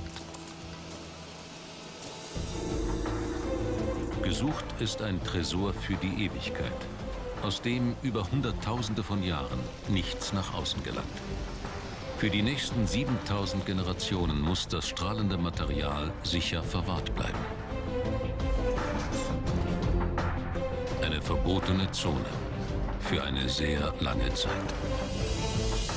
Für 7000 Generationen, also für 210.000 Jahre, müssen die Endlager für radioaktiven Abfall verschlossen werden. Billige und saubere Kraft der Atomkerne, das war für viele Jahrzehnte ein Mythos, ein Traum der Menschheit, ein Traum, der sich nicht erfüllt. Fukushima ist ein Menetekel, das selbst überzeugte Kernkraftbefürworter zum Grübeln gebracht hat. Es ist unsere Pflicht und Verantwortung, aus unseren Fehlern zu lernen. Und es gibt noch Hoffnung. Denn eines kann unser Gehirn nicht lernen. In diesem Sinne, wir sehen uns. Und wir müssen jetzt halt sehen, wie wir diese Lücke ohne Shuttle überbrücken. Wir sind auf die Russen angewiesen. Wir müssen unsere eigenen Astronauten auf russischen Sojus-Raketen zur ISS schicken, zur Internationalen Raumstation. Ungefähr, würde ich sagen, 4-5 Jahre lang. Das ist natürlich für viele Amerikaner schmerzlich. Die kriegen Bauchschmerzen. Eine Lücke mit Ansage. Das Shuttle-Programm galt von Anfang an als unterfinanziert. Die erhoffte Routine entwickelte sich nie. Letztlich erwiesen sich die Raumfähren als Sicherheitsrisiko. 1986 das Unglück der Space Shuttle Challenger. 74 Sekunden nach dem Start explodierte die Raumfähre. 2003 die Katastrophe der Columbia. Beim Wiedereintritt in die Erdatmosphäre brach der Space Shuttle auseinander. Die einst stolze Raumfahrernation USA steuert schwierigen Zeiten entgegen. Die Space Shuttles wandern ins Museum. Für Missionen zur internationalen Raumstation ISS ist man auf Mitfahrgelegenheiten angewiesen. Die anvisierten Expeditionen zum Mars nur noch eine Erinnerung an bessere Zeiten. Noch vor wenigen Jahren herrschte Aufbruchsstimmung. Die Rückkehr zum Mond war für spätestens 2020 geplant. Später sollte auch der Mars betreten werden. George W. Bush hatte diese Pläne 2004 vorgestellt. Wir werden der NASA einen neuen Fokus geben und eine neue Vision für künftige Missionen. Die Euphorie ist längst verflogen. Knappe Kassen und mangelnder politischer Wille haben die Pläne scheitern lassen. Stattdessen macht die NASA aus der Not eine Tugend. Die Zusammenarbeit mit den Russen wird forciert. Gleichzeitig soll eine Trägerrakete im finanzschonenden Baukastensystem entwickelt werden. In diesen Tagen wird die Welt erfahren, dass wir eine neue Rakete bauen und das Shuttle ist längst nicht tot. Die Haupttechnik der Shuttle wird in der neuen Rakete wieder verwendet werden. Die Abwicklung des antiquierten Space-Shuttle-Systems soll dabei neue Kräfte freisetzen. Für die ganz großen Sprünge fehlt es aber wieder einmal an Geld.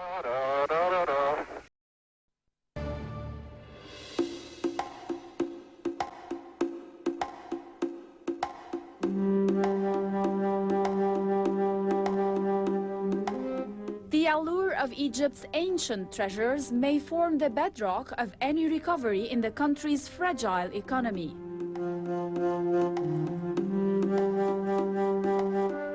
Tourism has plummeted to a mere 10% of its pre-revolutionary levels, according to the Minister of Antiquities, Zahi Hawass. His international image as Egypt's version of Indiana Jones has made him one of the world's best-known archaeologists. Appointed Minister of Antiquities during the final days of the Mubarak regime, he resigned in protest over failures to prevent looting following the revolution. Reappointed by the military government, he's vowed to help draw the tourists back to Giza. A day like this at Giza, you could see in this area at least 1,000 people. Now we will have like 25, but still is not bad. In my opinion, after a revolution like this, and what happened in Egypt, and at Giza pyramids, when I came today, I was happy, actually, today, to see that tourists are coming back to witness the magic of ancient Egypt. We had the chance to witness such magic a few moments later at the base of the Great Pyramid with the unearthing of a giant stone by a Japanese archaeological team. It's one of around 40 locking stones used to seal a wooden boat designed to ferry the pharaoh King Khufu to the afterlife. Over the next few years, the boat will be uncovered, restored, and reassembled as a new attraction for visitors. Another new tourist attraction can be found a few kilometers to the south at Saqqara. It's not as well known as Giza, but is home to Egypt's oldest stone pyramid, the Step Tomb.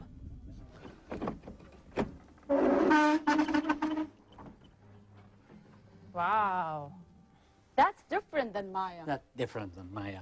These are the tombs of Tutankhamun's most important counselor, his chief general, and his treasurer, featuring beautiful painted decorations whose colors have survived 3,500 years.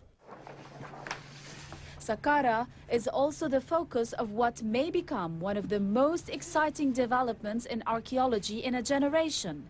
In a laboratory at the University of Birmingham in the U.S. state of Alabama, Dr. Sarah Parkak is looking at Egypt in a new way.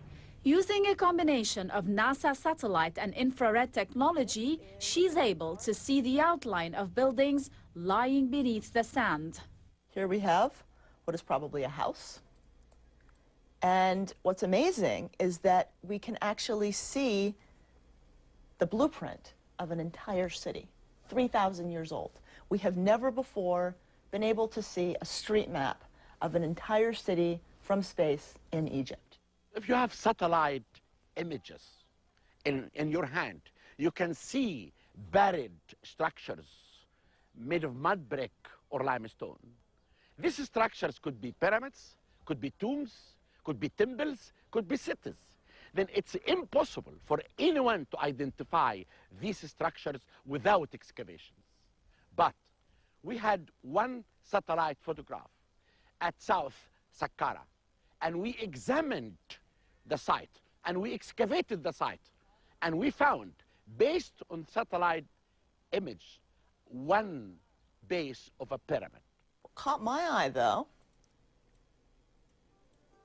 was another structure up here. It's a little bit harder to pick out. You can see the edge here, here, and here, with a central empty area.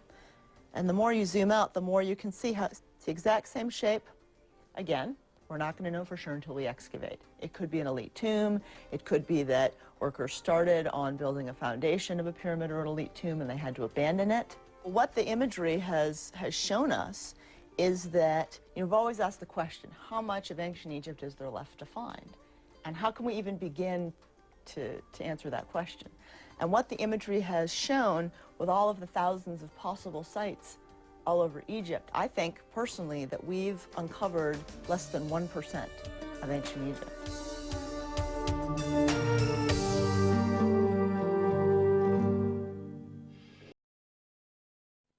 Eyes in the skies over Florida. Now, Space Shuttle Atlantis is set to launch on Friday, but weather forecasts are currently unfavorable. Now, the liftoff, whenever it happens, will mark the end of an era for NASA. And the U.S. Space Agency is already looking toward new horizons. John Zarella joins us now live from Kennedy Space Center with more. John. Hey, Christy, well, you know, NASA's already been talking about what they want to do next, and that is to go to an asteroid or go back or go to Mars. And they are actually, even though they haven't developed the rocket ship that's going to be necessary to take them there, they're already working on what they're going to do when they get there. Surrounded by the blackness of deep space, 117 million miles from Earth, is the asteroid Vesta. Images captured by a NASA probe. In the not-too-distant future, U.S. astronauts could be looking out their window at a site just like this. I can either float along it, or I can have a tether to me, and then I can sample rocks, I can chip a rock. Astronaut Mike Gernhardt and his team are working on the kinds of equipment and techniques they'll need for human exploration of an asteroid as early as 2025, before either the Moon or Mars. What we're doing is building a simulated asteroid underwater. And this is not some high-tech laboratory. It's Key Largo, Florida. Beneath the surface, at the site of an undersea habitat called Aquarius, they have created an asteroid proving ground in the near weightless environment of water. We work there, we live there, we can put anchors. We've built a rock wall, like a climbing wall. We can climb up that wall in zero gravity. With the shuttle era over, NASA is going back to going outward. Well, most everyone agrees it does best. An asteroid could be the first stop, a baby step. Because there's no gravity and an asteroid would be much closer, it's simply an easier first mission than Mars. So once you get to Mars or the Moon or an asteroid, how are you going to get around? Well, how about this? A multi-mission space exploration vehicle. In 5 years, Gernhardt hopes to see his vehicle attached to the space station's robotic arm, with astronauts living in it and spacewalking from it. A good test. But before it can go any further out, like to an asteroid, there's one big problem: getting it there. Jeff Greason was a member of President Obama's Blue Ribbon Committee on the Future of Exploration. Greason worries it may never go anywhere.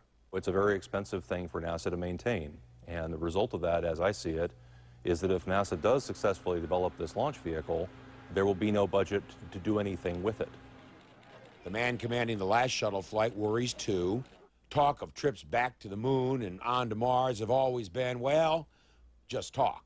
Mars is always 20 years in the future. It's been 20 years in the future for the last 30 years. I'd like to see how committed we are this time.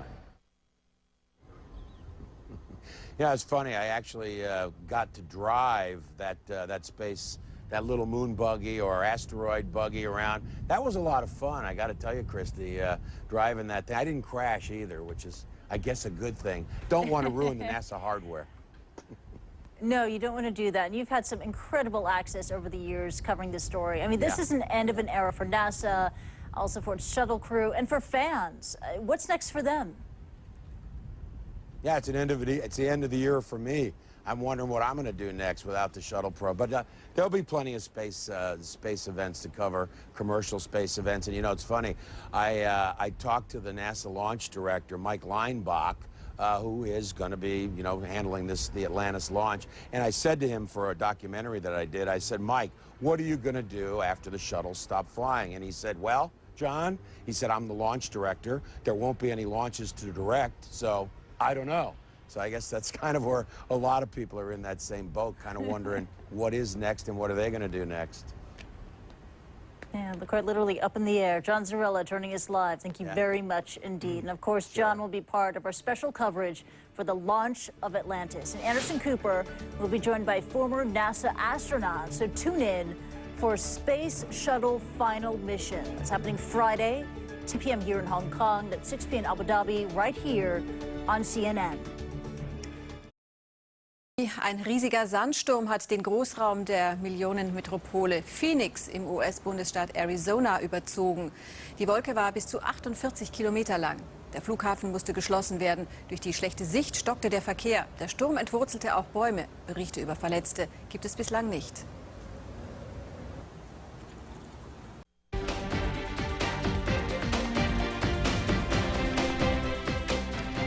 look at this with a name you may never have heard of. It's a haboob, but you wouldn't want to get caught in it no matter what it's called. A massive wall of sand and dust that swept across parts of the U.S. state of Arizona on Tuesday. Frightening. Meteorologists say the storm had sustained winds of more than 110 kilometers an hour and that they stretched over nearly 50 kilometers at some point. By the way, the word haboob comes from the Arabic word for wind. Well, Mary Ramos is keeping her eye on this story. She joins me now from the International Weather Center with much more. I'd never heard of that word before. Yeah, we use it in meteorology quite a bit when we're talking about those kinds of storms. Usually, you see the largest haboobs across the Saharan Desert, for example, but of course they happen across the Arabian Peninsula and across portions of the Middle East. As amazing as those images were, I want to show you something truly spectacular. The same storm system, the same system was caught by one of our eye reporters, and the pictures are amazing. Take a look at this, Aisha. He says that he was able to capture these images. He put it in a time-lapse video, by the way. There you see it. Look how large. Talk about a wall of sand that's coming across. Look at the top. You see the clouds? That's because those clouds are the ones that are making the wind that is causing that sand to fly around the way that you see it there. So ahead of the thunderstorm, the wind just pushes all of that sand across. You can see it once again. Really best images I've seen so far of this. And that's what you're seeing here. The thunderstorms, the wind from the thunderstorms pushes the sand lifts up, and that's what you end up with. And it's truly quite spectacular. Mike, our eye reporter, said he'd never seen a haboob up close like this. This is truly amazing video. Well, anyway, we could see again some scattered thunderstorms across the desert southwest, but hopefully nothing like this because it can be very dangerous, causes traffic accidents and all kinds of different problems. I want to switch gears. Let's go ahead and roll the next piece of video because this is maybe not as spectacular when you just see it like this, Aisha, but when I tell you that you're looking at one of the driest places in the world, northern Chile, the Atacama Desert, they usually get what, 0.3 millimeters of precipitation this time of year, 1 millimeter for the entire year on average. Well, some parts of the area are covered in, get this, 80 centimeters of snowfall. All of this having to do with the weather system that has been affecting not only northern Chile, but southern Bolivia and also parts of Peru, and it's going to continue. Es sind Bilder wie vom Weltuntergang. Eine Wand mehrere hundert Meter hoch und alles aus Sand.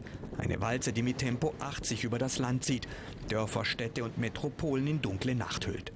Gestern am frühen Abend traf es den Großraum Phoenix in Arizona mit seinen 4 Millionen Einwohnern. Der Flughafen der Großstadt musste zeitweise geschlossen werden. Für Stunden fiel in der Region der Strom aus. Allein die Feuerwehr in Phoenix musste zu insgesamt 700 Einsätzen ausrücken. Ernste Schäden gab es jedoch nicht.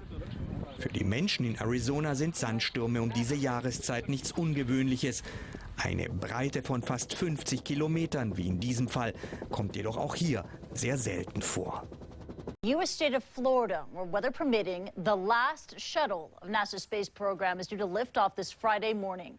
John Sorella joins us live from the Kennedy Space Center with more. John. Hey, Krista, you're absolutely right. It's, it's not only cloudy now, it's actually raining a little bit here as we speak, a little drizzle coming down. So today certainly would not have been a good day to get the shuttle Atlantis off the ground. And tomorrow, launch day, is not looking any better, probably just as bad, if not worse than the weather we're seeing right now. It's cloudy all around us. But the weekend looks a little bit more promising if they can't get off the ground tomorrow. Saturday and Sunday both look like better opportunities to get Atlantis in the air. And about a month ago, I had an opportunity to sit down in Houston with the crew flying the vehicle, a crew that has become known as the Final Four. Yeah, thanks for coming. Beautiful shuttle, beautiful day. You guys are going to be the last shuttle flight.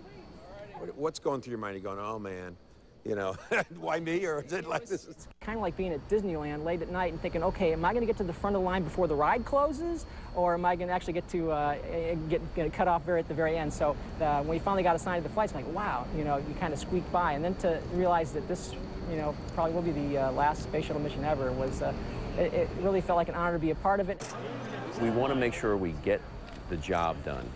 And when the job is done, we can look back and reflect and think about where the place in history lied for this final shuttle flight. The crew getting their last looks at the space station complex. We've got more transfer and logistics supplies to send to station than we ever had on any other mission. We're very, very busy in training. It's a very challenging mission. You represent thousands of workers for 30 years who have poured their, heart and soul into these vehicles. That's exactly right. And you guys are representing them on this final flight. It is, and I think that's where I feel the most pressure to be able to represent them the way they deserve to be represented and finish out the program on a high note with a successful mission, and then be able to thank them all afterwards, ideally. Would you say the shuttle program then has been a success?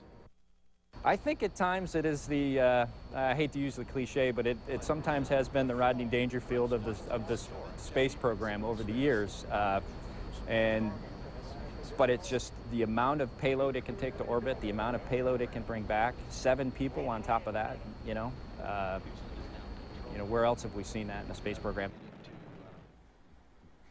I was talking to Commander Ferguson back there, when I did those interviews a month or so ago out in Houston, and he told me that he was bound and determined to be the last person off the space shuttle when they call wheels stop out here at the end of the mission at the just a couple miles from here when they finally come back. Christy?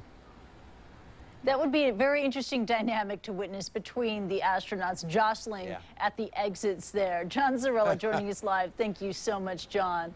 Now, watching the forecast there in Florida very carefully for us is our very own Mari Ramos. She joins us now from the World Weather Center. Mari. Hey, very close indeed. I can't believe it's raining this morning. We'll let it rain all at once today, right? We want that rain to go away tomorrow, but unfortunately, we're expecting a similar situation as we head through the day tomorrow. This is from the latest weather briefing from NASA, from the 45th Air Squadron. They're saying Friday, there's a 70% chance, Christy, that weather will not be good. That weather could prohibit the launch of the space shuttle. On Saturday, it gets a little bit better, but that's still about 60%. And it turns even better, that should say Sunday, by the way, on Sunday, where there's a 40% chance that this may actually happen. The reason is because we have a tropical wave that's moving through here. Normally, you'd expect your thunderstorms, kind of sporadic during the afternoon hours. But once we have a tropical wave like this, even though it's relatively weak, we begin to see a little bit more in the way of thunderstorms and more in the way of cloud cover. And you wake up to a cloudy day like the one that John is seeing right now at the Kennedy Space Center. So by launch time, this is the forecast. And you can see that's where the Kennedy Space Center is. I'm going to go ahead and move out of the way. This is a forecast simulation here of the rain showers that are expected to be in the area. So you can see there's a lot of activity even close by. Scattered thunderstorms still in the forecast. Temperature at launch time about 28 degrees. That shouldn't be a concern. Some of the things that they're looking for that they don't want to have. Temperature won't be an issue. Wind will not be an issue. Precipitation could be an issue because they don't like to have any kind of rain, not just at the launch pad, but in the flight path. So that's a concern. And there can't be any lightning at least 30 minutes before the launch, and no cumulus clouds, those white puffy ones that get really tall, because those tend to have a lot of lightning in them. So there's a lot of stuff going on here. And of course, I'm going to be there. So join me on Twitter at Mari Ramos CNN. You guys know how to find me. We'll be sending pictures and we'll be talking. So join the fun. And let's go ahead and move on. I want to talk to you about something pretty serious. And you know what? Let's go ahead and roll the pictures. These are images from China. And Christy, I can't believe my eyes when I see something like this again happening in Sichuan province. Such a hard-hit area when it comes to rain and thunderstorms. We're starting to see very heavy rainfall over the last 3 days in a row. Those people trying to cross that area, extremely dangerous conditions. Like that vehicle there, you don't know when that roadway is going to give way. Just a serious situation. There's one river. Let me go ahead and show you another one in another part of China. This one right over here, you can see, again, same general region, rivers that are bursting their banks, so much debris everywhere, just making it so much harder for this area to recover from the Sichuan quake. Come back over to the weather map. Let me show you what we can expect in the forecast. The rain, fortunately, begins to advance a little bit farther to the south. The heaviest rain to watch out for will be in this corner right over here, and you may even get some of that as we head into Vietnam, and then way back up here, northeastern China, and possibly over toward the Korean Peninsula. Back to you, Christy. Wow, and with such a heavy rain, danger for mudslides, of course. Mari Ramos there, thank you. Ende einer Ära und damit geht's in der Raumfahrt erst richtig los. Die Russen sind ja immer noch dabei, die Europäer, die Chinesen preschen vor und natürlich auch die privaten Unternehmen, die mit dem Weg nach oben Geld verdienen möchten. Der Traum lebt. Die Menschheit muss ins All, Planeten erobern, Stationen unterhalten und natürlich dabei entsprechend wohnen. Wir haben einen Münchner Architekten getroffen, der schon mal was vorbereitet hat. Leben und Wohnen jenseits unseres blauen Planeten. Für den einen ein ferner Zukunftstraum, für den anderen schon zum Greifen nah. So nah, dass es sich lohnt, über Details nachzudenken.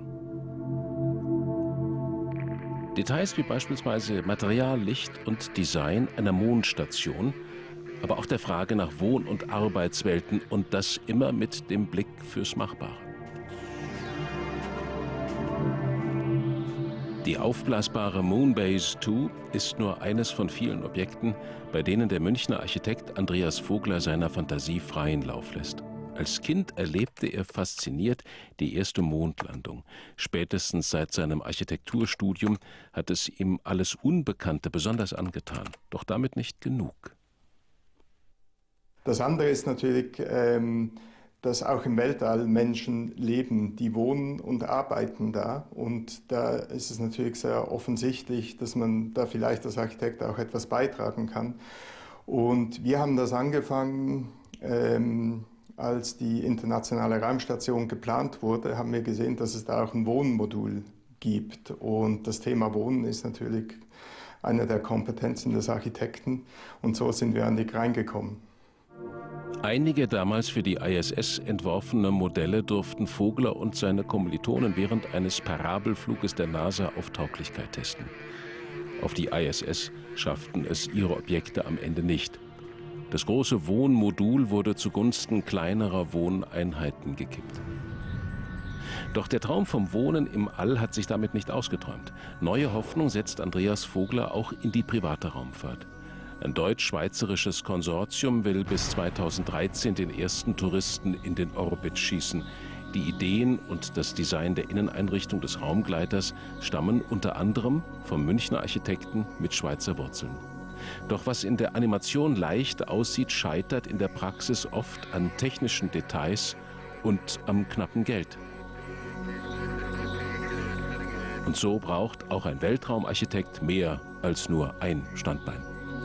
Was wir eigentlich versuchen, unser Know-how in Weltraum und Flugzeugen eigentlich auf andere Gebiete zu übertragen, auch auf die ganz normale Architektur und so zu versuchen, dass sich die Gebiete gegenseitig befruchten. So wie bei der Fiore di Cielo, der Himmelsblume. Eine von hunderten Männern alljährlich durch die Straßen der italienischen Kleinstadt Viterbo getragenen Schutzpatronin. Sie stammt ebenfalls aus der Ideenschmiede von Andreas Vogler und seinem italienischen Partner Arturo Vittori. Wenn schon nicht Weltraum, dann irgendwie anderswo hinaus. Dabei dreht es sich im Architekturbüro der beiden Visionäre meist um die Frage der Leichtigkeit. Fiore del Cielo. Auch wenn Fiore del Cielo kein Raumfahrtsprojekt ist, beruht es doch auf Kenntnissen, die wir dort erworben haben. Das Gewicht ist auch hier ein entscheidender Faktor. 5 Tonnen darf die Machina maximal wiegen, denn sie wird von reiner Menschenkraft getragen. Wir mussten also mit leichten und widerstandsfähigen Materialien arbeiten.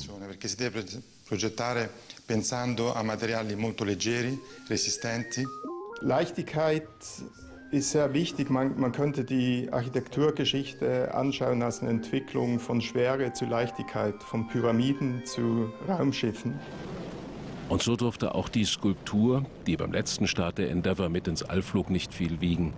Die strengen Auflagen der NASA hätten es wohl verhindert, doch ein befreundeter Astronaut tat Andreas Vogler den Gefallen und da schwebte nun sein Atlas Coelestis, für den Weltraumarchitekten auch eine Hommage an das auslaufende Shuttle-Programm.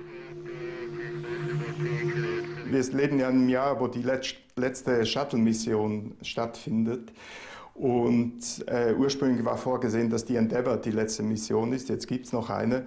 Und da haben wir uns eigentlich überlegt, weil wir das so ein großartiges, inspirierendes Programm fanden, zu versuchen, da etwas mitzugeben und haben eigentlich diese Skulptur für die Schwerelosigkeit entwickelt, die aber auch ein Symbol ist oder eine künstlerische Darstellung des Sonnensystems, also da, wo wir herkommen.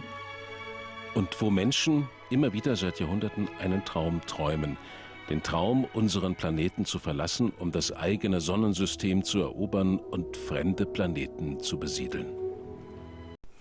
Wenn das Wetter mitspielt, dann erleben wir an diesem Freitag, wie eine Ära zu Ende geht. Das allerletzte Space Shuttle soll mit 4 Astronauten an Bord in den Orbit aufbrechen. Tja, und dann ist nach rund 3 Jahrzehnten und einigen tragischen Unglücken Schluss. Die Lastesel werden eingemottet. Die bemannte Raumfahrt in den USA legt eine lange Pause ein, auch weil das Shuttle-Programm einfach zu viele Milliarden verschlungen hat. Carsten Mierke hat sich rund um Cape Canaveral in Florida umgesehen, vor allem in dem kleinen Ort Titusville, das viel von den Shuttle-Starts profitiert hat. 6, 4, 3, 2. Noch einmal wird es dieses markerschütternde, donnernde Geräusch geben, dieses schreiende Zischen. Dann wird zum letzten Mal aus einer riesigen Wolke ein Space Shuttle in den Himmel von Florida starten.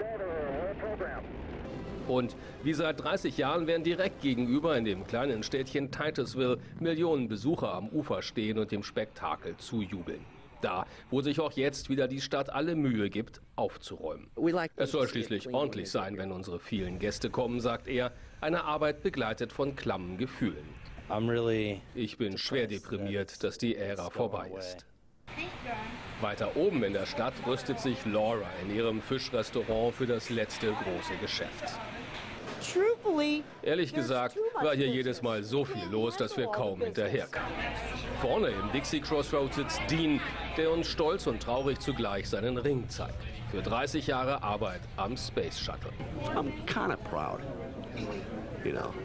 Ich bin schon ziemlich stolz darauf, was ich alles gemacht habe. Und es ist ein trauriges Ende. Aber ich bin bereit für neue Abenteuer. Das muss er auch. Denn wie rund 7000 andere wird Dean kurz nach der Atlantis-Landung seinen Job verlieren. Sandy Lee ist auch darunter. Zusammen mit ihrer kleinen Tochter und ihrem Mann Carl wohnt sie ganz in der Nähe des Space Center, wo sie 6 Jahre lang als Ingenieurin für das Shuttle-Projekt gearbeitet hat. Gut 2 Wochen noch. Dann wird sie nicht mehr gebraucht. Ich denke, NASA hat zu lange gebraucht, darüber nachzudenken, wie es weitergehen soll. Und wegen der schwächelnden Wirtschaft fehlt jetzt doch noch das Geld. Neue NASA-Projekte liegen in jeder Hinsicht weit weg in den Sternen. Und Titusville wird leiden. Denn nach dem Atlantis-Start wird man hier wohl rund 5 Jahre lang keine bemannte Raumfahrt mehr sehen. Dieser einmalige Blick auf die Startrampe des Shuttle hat Titusville reich und berühmt gemacht. 30 Jahre lang, jetzt ist Schluss damit. Und was den Leuten vom Shuttle bleibt, das ist nicht viel mehr als ein paar übrig gebliebene Souvenirs. Und natürlich ein paar Erinnerungsstücke im Stadtmuseum. Barbara hat sie zusammengetragen und die Aussicht, dass amerikanische Astronauten für die nächsten Jahre einen Platz ausgerechnet in der russischen Sojus buchen müssen, kränkt ihren Stolz. Ich mag das nicht. Aber wenn es sein muss. Ein schmerzlicher Abschied für die eigentliche Weltraumnation Nummer 1. Doch die ersten Zuschauer für das traurige Goodbye haben sich ihre Plätze schon reserviert. On Florida's coast today to watch the Space Shuttle Atlantis lift off for the very last time. After 3 decades and millions of kilometers, it's the final flight for America's shuttle program. But right now, it's the weather that has got everyone's eye. The storms are threatening to delay the launch. Palab Ghosh looks back at the shuttle's legacy. The last ever shuttle set for its last ever mission. The launch of Atlantis marks the end of an era of space exploration. America's first space shuttle. The first shuttle, Columbia, was launched in 1981. And the shuttle has cleared the tower. It was supposed to be the start of a new era of cheap, regular space exploration. The idea back then was that there'd be launches from here once or even twice a week. But of course that didn't happen. Costs soared, and there were design problems. And liftoff. In 1986, the shuttle Challenger exploded on launch. The entire crew, including a school teacher, was killed. And the design flaws persisted. Columbia, Houston, UHF, comm check. There was no answer. Columbia had exploded as it re-entered the Earth's atmosphere in 2003. But the shuttle also had its golden years. Discovery put the Hubble Space Telescope into orbit in 1990, opening the eyes of the world to the wonders of the universe. And the fleet of shuttles helped build the International Space Station.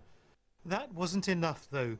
With the loss of 14 lives and 2 spacecraft, NASA decided that the shuttle fleet would be mothballed once the International Space Station was finished. Palab Ghosh, BBC News, at the Kennedy Space Center in Florida. Something else that's taken off, and that's Harry Potter. Thousands of fans packed London's Trafalgar Square last night to catch a glimpse of the stars of the movie at the world premiere of the last film in the series. As our entertainment reporter Lisa Mazimba reports, some of them had staked out their spot early to get the very best view. The stars of Harry Potter arrived on the red carpet to an ecstatic reception. Not too surprising, as some fans had been waiting 6 days to see them. A measure of the passion that they have for both the books and the films. It's the biggest film franchise of all time, so it seems appropriate that for the final movie, London is playing host to what is probably the biggest film premiere it's ever seen. Accio Horcrux. You're seriously not trying that one again, are you?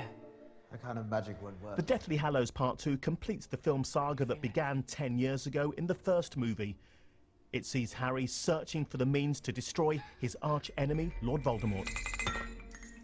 Of course, it really all started with the best-selling books by J.K. Rowling. She was initially hesitant about any film adaptations, but now she's glad she agreed. Really proud, just proud of the magnificent 99% British team we had, proud of the actors, particularly the younger actors. I feel quite proud of myself that I think I chose the right people to do the job, and I think everyone's going to be delighted with the last film.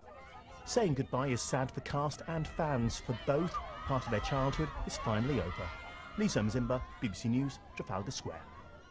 In Peru haben Einheimische mit einem farbenfrohen Fest an die Entdeckung der Inka-Festung Machu Picchu vor 100 Jahren erinnert. In traditionellen Gewändern inszenierten sie Opfergaben. 1911 hatte ein amerikanischer Archäologe das Dorf auf 2400 Metern Höhe in den Anden entdeckt. Die Anlage aus dem 15. Jahrhundert ist UNESCO-Weltkulturerbe und zählt zu den 9 Weltwundern. Mit der Atlantis soll heute zum letzten Mal ein Space Shuttle der NASA ins All starten. Die Vorbereitungen sind in vollem Gange, allerdings könnte das Wetter den 4 Astronauten den Start noch verhageln. Die Wahrscheinlichkeit für den Abflug der Raumfähre liegt deshalb inzwischen nur noch bei 30%.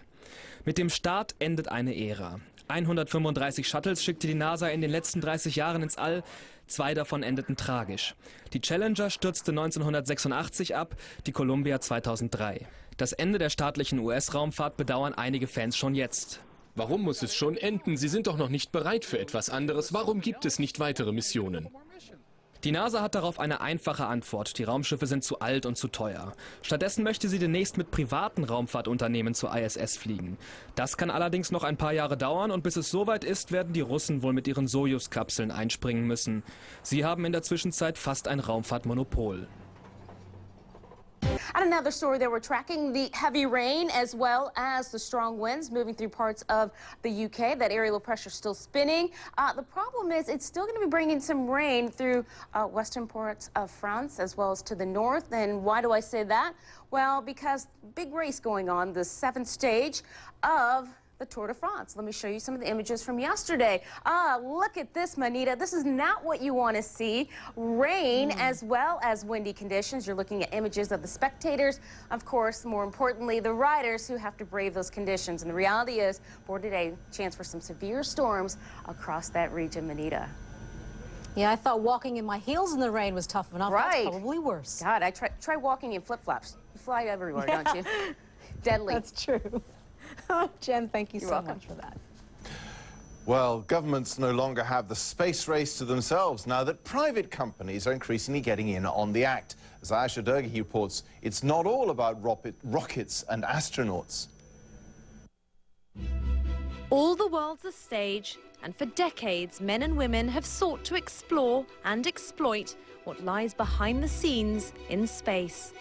From moonwalking to beaming information from satellites into our homes, offices and cars. We are all using space on a daily basis. You cannot live anymore without space systems. In Europe, we are putting much more priority on knowledge and services to the citizens than on exploration. But exploration is, I must say, the dream part of space activities. Space is big business. In the UK, the space industry already contributes about $12 billion to the economy. The UK launched its first space agency last year, and now it's sponsoring this year's space conference here in Coventry to reinforce the growing importance of the space sector.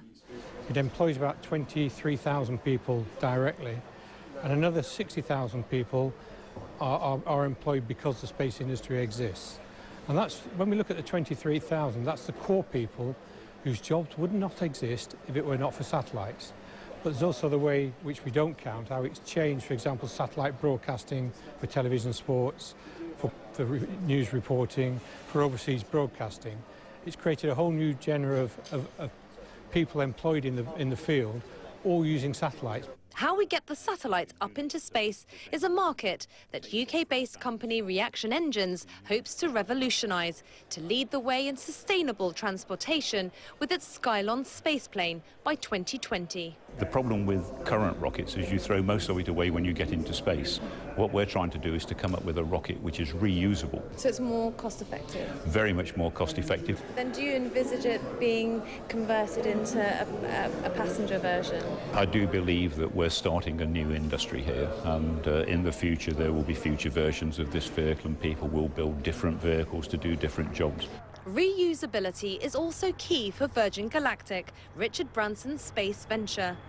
According to President and CEO George Whitesides, their space tourists pay $200,000 each instead of the current price in Russia of $50 million. People have been dreaming about this moment when private firms can sort of open up space and radically transform humanity's relationship with the cosmos, and that the next phase is to develop and innovate some of these new technologies, particularly like reusability. What we're trying to do is bring that reusability to the industry through things like Virgin Galactic. And then I think that there will be a lot of application of those technologies to other areas of space exploration and space travel. Business has reached a new stratosphere, whether it's a satellite or a space tourist beaming down at the curvature of the Earth. Aisha Dergahi, CNN, Coventry, England. Heute war es soweit. Die Atlantis ist zum letzten Flug eines amerikanischen Space Shuttles abgehoben. Und es wird ein außergewöhnlich riskanter Flug werden, denn anders als bei vorangegangenen Shuttle-Missionen steht ja im Notfall jetzt keine Rettungsfähre mehr bereit. Gibt es Probleme da oben, dann müsste die Mannschaft auf der ISS warten, bis sie peu à peu mit Sojus-Kapseln gerettet wird. Und laut Plan käme dann der letzte der Atlantis-Crew erst nach 335 Tagen zurück. Wir blicken mal auf 3 Jahrzehnte Shuttle-Geschichte mit ihren 135 Flügen. Und es sind besonders die Rückschläge, die im Gedächtnis bleiben. 28. Januar 1986.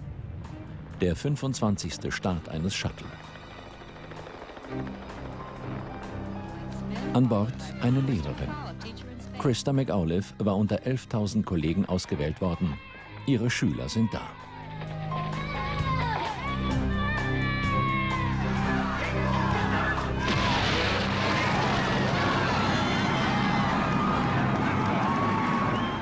Sie werden nie erfahren, welche Stunde Krista aus dem Orbit halten wollte. Houston befiehlt voller Schub.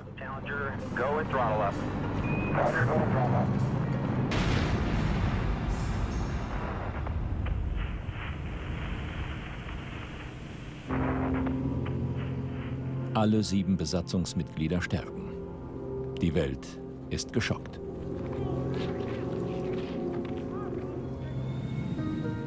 Dabei beginnt die Geschichte der insgesamt 5 Shuttles unbeschwert. 1977 startet die Enterprise zum Testflug. Der Name Tribut an die erfolgreiche Fernsehserie. Zum ersten Mal fliegt ein Shuttle frei und gleitet im Landeanflug zur Erde zurück. Statt der Wegwerfraketen ist der Shuttle ein wiederverwendbarer Raumgleiter. In die Weltraumfahrt soll Routine einziehen, wie im zivilen Luftverkehr. Die NASA läutet eine neue Ära ein. 1985 starten 9 Shuttles in den Orbit. So viel wie in keinem Jahr später mehr. Dabei hätten es pro Jahr regelmäßig 60 werden sollen nach den Plänen der NASA. Fast 1/3 aller Missionen hat das Militär gebucht. Von ihrem Zweck erfährt die Öffentlichkeit nichts. Für Staunen sorgen die Bilder des blauen Planeten. Eine Erde ohne Grenzen und voller faszinierender Einblicke. Dass die Astronauten bei fast jedem der Flüge mit technischen Problemen zu kämpfen haben, das hört die NASA nicht gern. Live können die Zuschauer Weltraumalltag erleben. Reparatur und Zusammenbau von Satelliten und Experimente im All. Wie den ersten freien Raumspaziergang ohne Sicherheitsleine. Statt geplanter 10 kostet ein Flug $500 Millionen.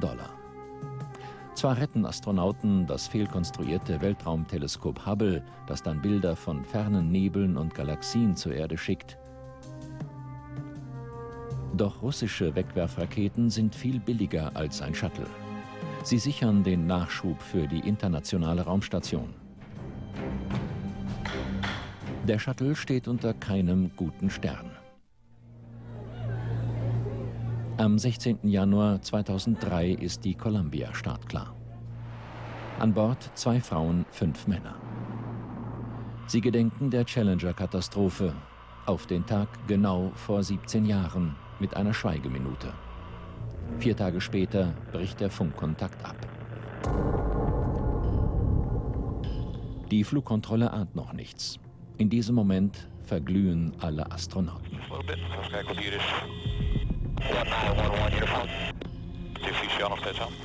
Ein Rückschlag, von dem sich das Shuttle-Programm nicht mehr erholen sollte. Noch während der Trauerfeier suchen Experten nach Gründen für das Desaster. Das Ergebnis wirft kein gutes Licht auf die Verantwortlichen.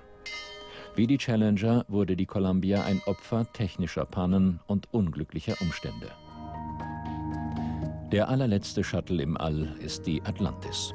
Nach 30 Jahren, die mit Visionen begannen und die den Weltraumflug zur Routine machten. Nach Erfolgen und 2 schrecklichen Katastrophen gehen die Raumfähren aus alten Teil. Ein Nachfolger ist nicht in Sicht. Ja, die Amerikaner überlassen das All jetzt erstmal den anderen. Und wenn die Amis auf die Raumstation wollen, nun dann müssen sie bei den Russen Flüge buchen.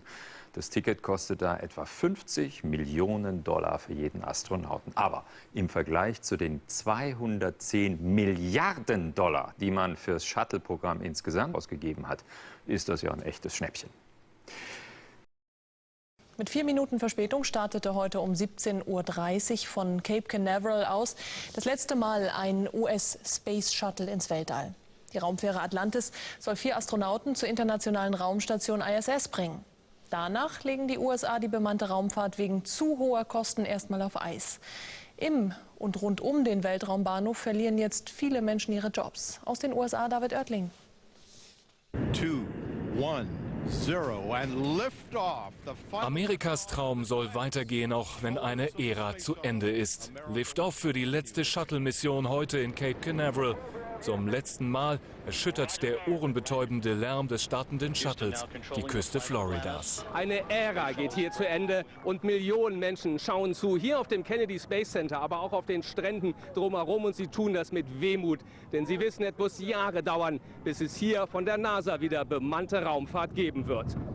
30 Jahre lang war das Shuttle-Programm der ganze Stolz der USA. Mit dem Start der ersten Mission 1981 wurde möglich, was bis dahin undenkbar erschien. Das Shuttle brachte nicht nur tonnenschwere Satelliten ins All, es brachte auch Astronauten und Ausrüstung wieder zurück zur Erde. Der Aufbau der internationalen Raumstation ISS oder die faszinierenden Bilder des Weltraumteleskops Hubble. Ohne das Shuttle hätte es sie nie gegeben. Es bleiben aber auch die Erinnerungen an die beiden großen Tragödien des Programms. 1986 explodierte die Raumfähre Challenger nur 72 Sekunden nach ihrem Start. Die ganze Welt sah damals zu, genau wie nur Jahre später, als 2003 die Raumfähre Columbia beim Wiedereintritt in die Erdatmosphäre zerbrach und verglühte. Schon damals hatten viele hier in der Region rund um das Space Center in Cape Canaveral Angst, das Shuttle-Programm könnte vor dem Ausstehen. Jetzt ist klar, tausende Menschen werden hier ihren Job verlieren. Jahrzehntelang hat man ganz gut vom Shuttle-Tourismus und der NASA gelebt, aber damit ist es jetzt erstmal vorbei. Hier war jedes Mal so viel los, dass wir nicht hinterherkamen, aber die Zeiten sind vorbei. 12 Tage sollen die 4 Crewmitglieder der Atlantis im All bleiben. Und bei allem Wehmut über das Ende der Shuttle-Ära liegt auch ein wenig Hoffnung in der Luft. Spätestens 2035 wollen die USA Menschen zum Mars und wieder zurückfliegen. Mehr als eine Ankündigung, aber ist das bislang noch nicht.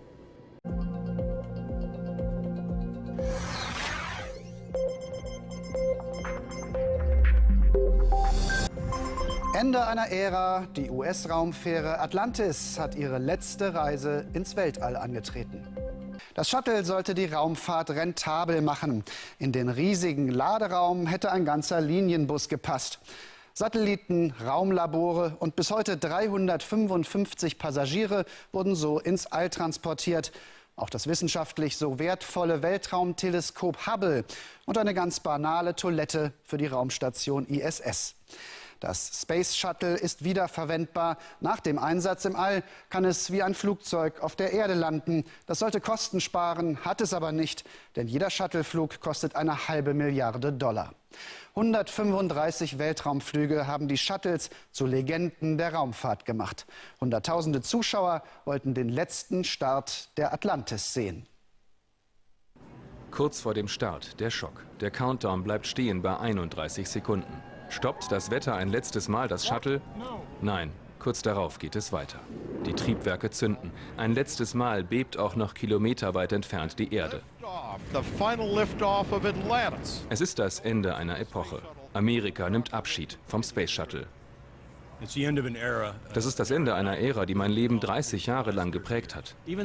Obwohl ich wirklich traurig bin, ist es immer noch aufregend. Ich mag das nicht, dass es zu Ende geht. Mein Traum ist es, auch mal Astronaut zu werden.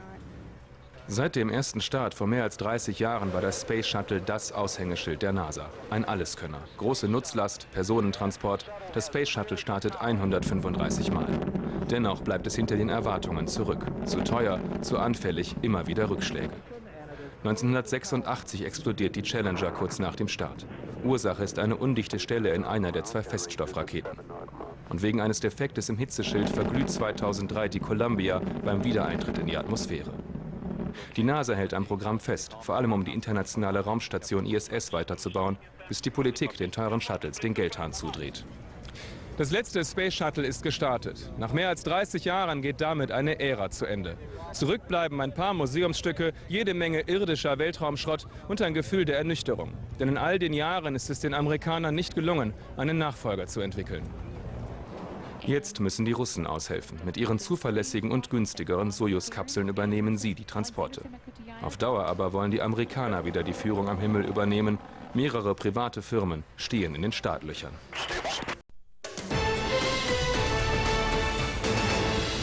You're at the international desk. I'm Fanula Sweeney. The headlines this hour. The US space shuttle Atlantis lifted off from Florida's east coast 2 hours ago. Crowds of close to 1 million people crowded the area within sight of the Kennedy Space Center to watch the launch in person. This is the last mission of America's 30-year shuttle program. Spuren im Sand. Die Reste eines hölzernen Trainingsmoduls des Space Shuttle. Trotzig flimmert der Name durch die Hitze. Resolution, Entschlossenheit. Weggeworfen im Sumpf vor den Toren des Weltraumhafens von Florida. Zukunft von gestern. Das Space Shuttle ist bald Geschichte. Ein schwerer Schlag für die Region. Tausende haben bereits ihre Arbeit verloren, seit die Regierung das Aus fürs Shuttle verfügt hat. Die Space Coast, die Weltraumküste Floridas, in der Sinnkrise. Untrennbar mit der Geschichte des Space Shuttle verbunden, seit 30 Jahren dreht sich die Druckpresse. Zu jeder Mission der Raumfähre ein T-Shirt in limitierter Auflage. Ein gutes Geschäft, die Lebensgrundlage von Brenda Mulberry. Damit ist es jetzt vorbei. Ihr Souvenirladen ist angewiesen auf Shuttle-Touristen. Erst recht, seit die NASA vor ein paar Wochen ihren Mann Gary, einen Shuttle-Ingenieur der ersten Stunde, kurzfristig gefeuert hat, wie so viele. Es ist, als ob das ganze Leben vor deinen Augen vorbeizieht. Der Shuttle ist Teil von mir, seit ich aus der Uni raus bin. Ich bin jetzt 52, damals war ich 21. Das ist mein halbes Leben. Beim Shuttle-Programm hatten wir das Gefühl, jeden Tag ein wenig Geschichte zu schreiben. All die aufregenden Dinge, die das Shuttle gemacht hat. Jetzt hilft Gary seiner Frau im Laden beim Tüten einpacken. Shuttle-Ingenieure werden nicht mehr gebraucht. Tausende ehemalige NASA-Techniker suchen einen neuen Job. Nur wenige haben Glück. Eine Stunde südlich vom Weltraumhafen hat ein brasilianischer Flugzeugbauer ein Werk eröffnet. Auf jeden Platz hier kommen hunderte Bewerber. Wer hier arbeitet, hat es geschafft, doch der Schmerz über das Shuttle-Aus bleibt. Das war, als ob ein Familienmitglied sterben würde. Du wusstest zwar, dass es passieren würde, aber du hast es immer verdrängt. Als es dann passierte, war es ein Schock. Eine Alternative gibt es noch nicht zum Space Shuttle. Stattdessen karrt die NASA die versammelte Weltpresse zu einer alten Raketenrampe in einer entfernten Ecke des Weltraumbahnhofs. Von hier sollen dereinst selbst entwickelte Raketen des privaten Unternehmens SpaceX starten. Ich gebe zu, das hier ist eine Raketenrampe für Arme. Sie ist etwas schlicht. Wir haben hier nicht viel Zeugs. Trotzdem soll von dort die Rakete vom Typ Falcon 9, die in der Halle dahinter liegt, problemlos starten können. Im Dezember hat sie erfolgreich eine wiederverwendbare Kapsel ins All geschossen. So sieht die Zukunft der US-Raumfahrt aus. Erst aber kommt der Abschied. Der letzte Arbeitstag bricht an für die letzten verbliebenen Shuttle-Ingenieure. Kurz vor dem Start, Zeit, Lebewohl zu sagen. Danke, dass wir 30 Jahre lang unseren Space Shuttles dienen durften. Der nächste schreibt: Alles Gute, Atlantis. Noch einmal bebt die Erde. Noch einmal zeigt uns das Shuttle mit aller Kraft, warum es so viele Jahre lang ein ganzes Land in seinen Bann ziehen konnte. Take a look at this. For each mission, there's a huge crew of people that strap in the astronaut to make sure that everything is A-OK for launch. This is a touching personal thank you from those who made the historic program possible. And you can see they're appearing one at a time with their own message of thanks.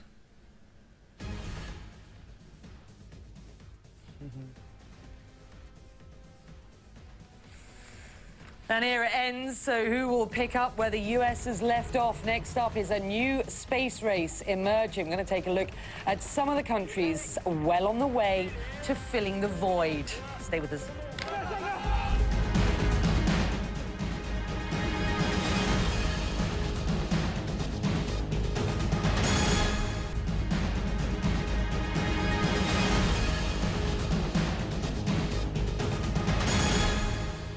Well, the final mission is underway. Atlantis blasted off from the Kennedy Space Center just about 5 hours ago, about 11:30 local time, Florida time, the last flight in the space shuttle's 30-year history.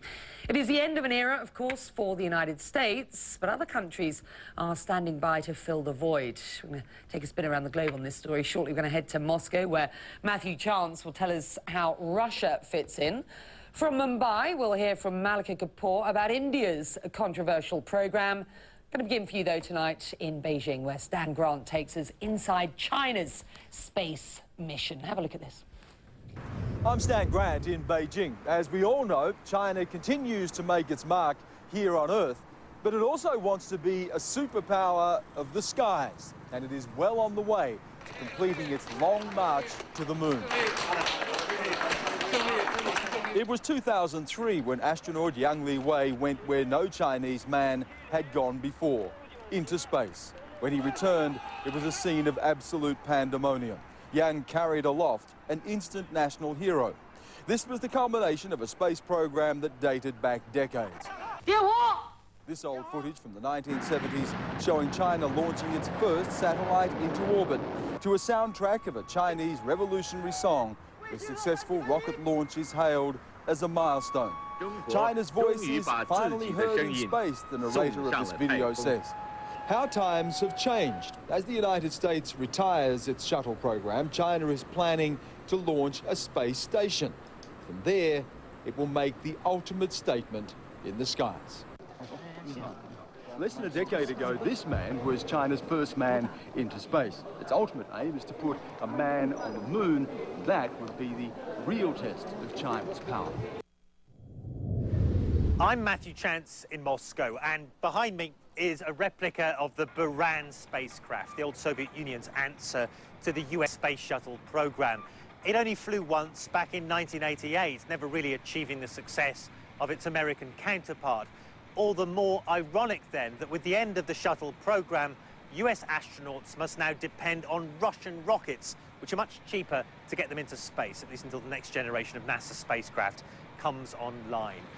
But the truth is, these days, space travel is much more about economics and collaboration than competition. It may have started as a race between two superpowers, with the first satellites, the first human orbit, the first lunar landing, the first shuttle. But today, space travel is one of the few areas in which the United States and Russia truly cooperate. I'm Malika Kapoor in Mumbai. Over the last 50 years, India has developed a rather ambitious and expansive space program. It takes great pride in saying that it's self-reliant. India can design, develop, build, and launch its own satellites from its own soil without the help of any other country. It's launched a number of satellites over the years, and perhaps the highlight of its accomplishments in its space program so far has been the launch of Chandrayaan in October 2008, an unmanned mission to the moon. Since then, India has increased its budget for its space program, which is now around $1 billion a year. Of course, there are plenty of people in India who wonder why India is spending so much money on its space program, and they say that this money could be better spent on helping the common man. They want to see this money used to help people who are hungry. There are millions of people who go hungry in India every day. They want to see this money spent on better infrastructure, on food, on clothing, on shelter. Now, those who support the space program have this comeback. They say that advances in space technology will help everyone, and that it'll help India deliver better infrastructure, better resources, better natural disaster management, and also better management of its natural resources. Malika Kapoor. In Mumbai, for you, well, most of those programs, I think it's fair to say, probably wouldn't have been around if it hadn't been for the US Space Orbiter program, which has been pioneering in so many ways. And our next guest is among those whose name the shuttles have helped cement in history. In 1995, Bernard Harris became the first African-American to walk in space. The former NASA astronaut joins me now from Indianapolis. What do people say when you say, I'm an astronaut? Well, you know, sometimes, depending on the environment, they don't believe me. And then, of course, I have to share with them, once they believe me, what it's like to travel in space, and then they are really excited. What a dream. OK, listen, you watched today at 31 seconds and counting, everything stopped, and they said there'd been some sort of mechanical failure. Talk us through what the astronauts in the Atlantis were going through.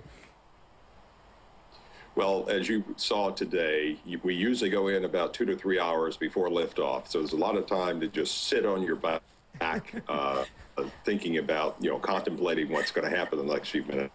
And at that 31 seconds, a few heart rates went up to, not because of any issue that they were concerned about being scared, but it's more that I may not launch today. At least that's the way it was for me. Were you holding your breath? Well, you know, I described the ascent ride. You know, we have first stage when you're on the solid rocket motors, which lasts about 2 minutes. And then you have the second stage that goes on into orbit, only taking 8.5 minutes to get there. And I tell people I took my first breath when the main engines lit, and I took my second breath when we got off the solid rocket motors. Goodness, you must be you'd work well underwater as well as in space. Listen, this is the end of the program as we know it. It will be a very sad day for NASA, but is it the right thing? I believe it's the right thing to do. The shuttle has been around for over 30 years now. It has served its purpose, and just like all things, there comes a time in which you need to move on. And I think that time has come. I think the next era for us is going to be exciting as we get private industry more involved in the space program, and you have in that new innovation, new ideas about how vehicles are developed and built and how you get people into low Earth orbit. So I'm excited. Good stuff. We are too. Bernard, we thank you very much indeed for joining us. Going to have to take an advertising break very shortly. Bernard Harris, your astronaut this evening. Well, your parting shots today, 134 launches in 134 seconds. Not counting today's takeoff. That is how many times NASA's shuttles, Columbia, Challenger, Endeavour, Discovery and Atlantis have blasted off from the Kennedy Space Center. And here at CNN, we've made it a bit easier for you and crammed those memorable launches into 134 seconds. We haven't quite got time to show you it all, but you can check it out at CNN.com. We're going to do as much as we can before this short break. T-minus 10, 9, 8, 7, 6. We have engine start. Start. 4, 3, 2, 1. And we have liftoff. And the history's largest astronaut crew is on its way. Space Lab 2. Shuttle has cleared the tower. Roll program initiated. It's in controlling now. Roger, roll, Challenger. Americans return to space as Discovery clears the tower.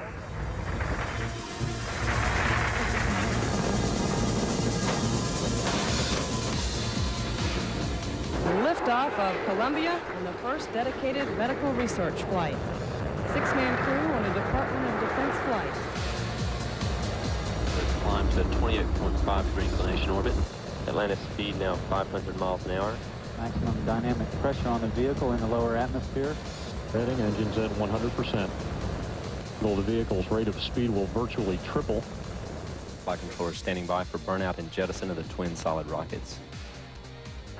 3 main engines, second stage. Columbia, Houston, performance nominal.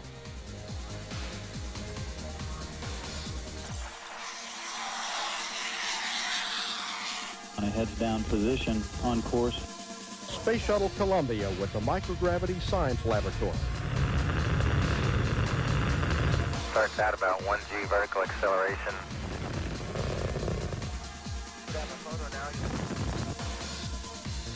All systems on board are continuing to perform well. Good solid rocket booster separation.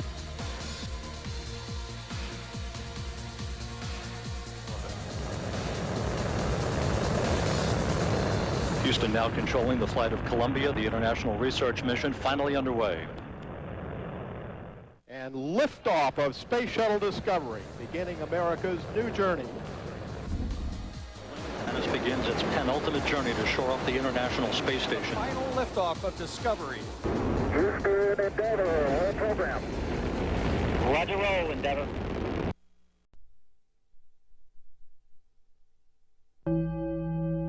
Hier ist das erste deutsche Fernsehen mit den Tagesthemen.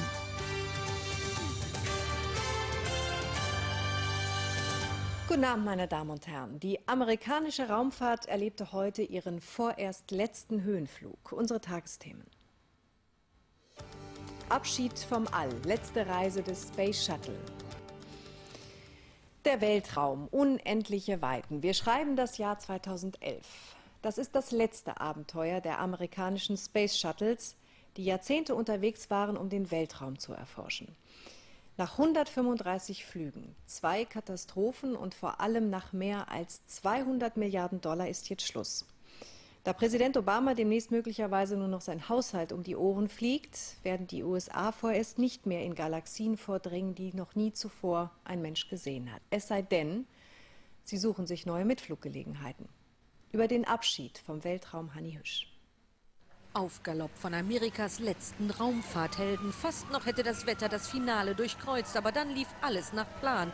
Um 7:30 Ortszeit machten sich die 4 Astronauten auf den kurzen Weg zur Atlantis und langsam verzogen sich auch die düsteren Gewitterwolken. Es ist nicht gerade die bequemste Position, in die die Astronauten, 3 Männer und eine Frau, zum Start buxiert werden. 12 Tage werden sie im All bleiben, dann ist Schluss mit Amerikas Prestigeprojekt. Gewaltig donnernd hebt der Shuttle ab. Das ist die letzte Mission, sagt die Stimme aus dem Control Room, aber Amerikas Traum geht weiter. Nur wie? Darauf hat die NASA wenig Antworten. Hunderttausende sind rund um das Kennedy-Zentrum dabei. In die Begeisterung aber mischt sich Wehmut und Traurigkeit. Es ist mein erstes Mal, schluchzt sie, und mein letztes Mal, ich bin überwältigt. Es ist einfach nur traurig, dass jetzt alles zu Ende geht, sagt sie. Ich bin einfach nur stolz, Amerikaner zu sein. 135 Mal steuerten die NASA-Lastesel in den letzten 30 Jahren die Erdumlaufbahn an, gebaut, um den Weltraum zu erkunden und die Allexkursionen billiger zu machen. 400 Kilometer von der Erde entfernt entstand die internationale Raumstation ISS. Ohne Space Shuttle gäbe es sie nicht. Eine Geschichte voll Siege, aber auch großer Niederlagen. Die NASA verlor in den 30 Jahren 2 ihrer Raumgleiter, 14 Astronauten starben, vor allem aber blieb sie zu teuer. Die frühere First Lady der USA, Betty Ford, ist tot. Sie starb am Freitag im Alter von 93 Jahren. Die Witwe des ehemaligen US-Präsidenten Gerald Ford war unter anderem durch die nach ihr benannte Betty Ford Klinik in Kalifornien bekannt. Zahlreiche Prominente lassen sich hier wegen Drogenproblemen behandeln. Betty Ford war selbst tabletten- und alkoholabhängig gewesen. An Bord der US-Raumfähre Atlantis läuft alles nach Plan. Die 4 Astronauten haben nach dem Start keine Risse am Hitzeschild des Space Shuttles festgestellt. Die 6-stündige Untersuchung ist seit dem Columbia-Unglück 2003 Standard.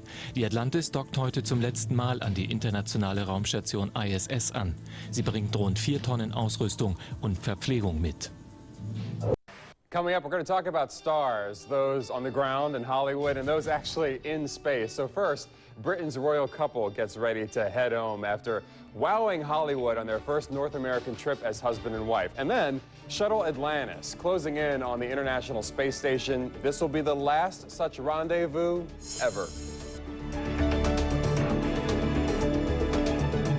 Catherine and I have had a busy few days, so the prospect of being able to let loose this afternoon is wonderful for me. And let loose he did. Polo is fast and furious, more so in the US than the UK. But the Prince's team triumphed, and the trophy was presented by a proud wife. Expect to see this picture on newspaper change into evening wear. Their next event was a red carpet one for emerging British talent from movies, music, TV and video gaming. Also invited, Hollywood's big hitters. I don't even know if we'll get to meet them, just to see them. You've got to sort of charge forward, I think. Excuse me? Something tells me that. And then immediately tackled to the ground by an army of people. No, I haven't met both of them. I've met William before, and at a polo game that I had no understanding of what was going on whatsoever and had to lie thoroughly my way through art. Well, the Duchess has arrived, and she hasn't disappointed. The Duchess wore Alexander McQueen, and the earrings were lent by the Queen. Inside, British royalty meets Hollywood royalty, and another set of pictures to satisfy the insatiable appetite for images of these blue-blooded newlyweds. Max Foster, CNN, Los Angeles. Okay, so those are the stars on the ground. Now let's go to the ones in the sky. It's the final docking day for a US space shuttle. Take a look.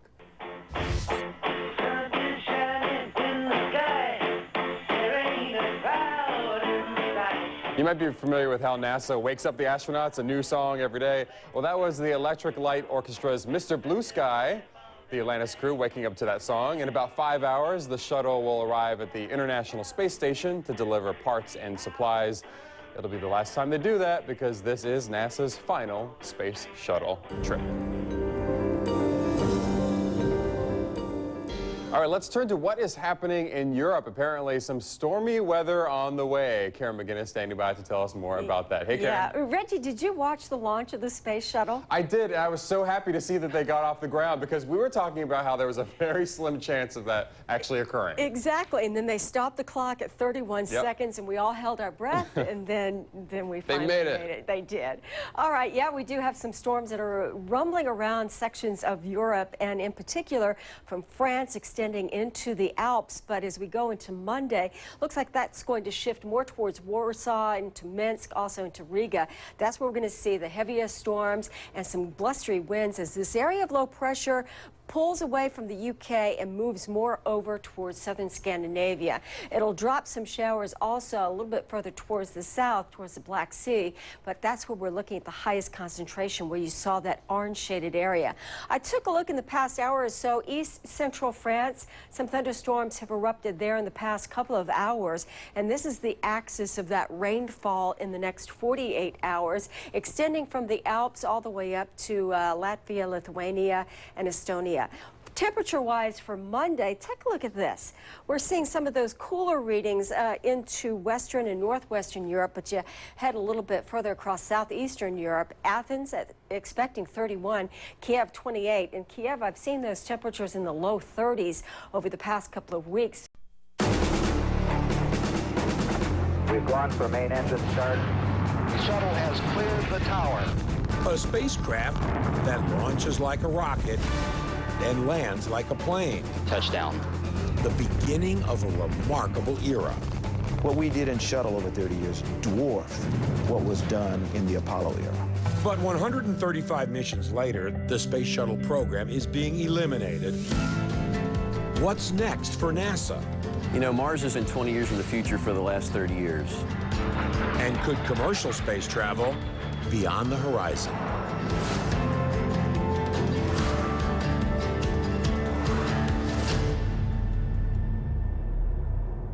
Hello, I'm John Zarella, and this is the Space Shuttle Atlantis.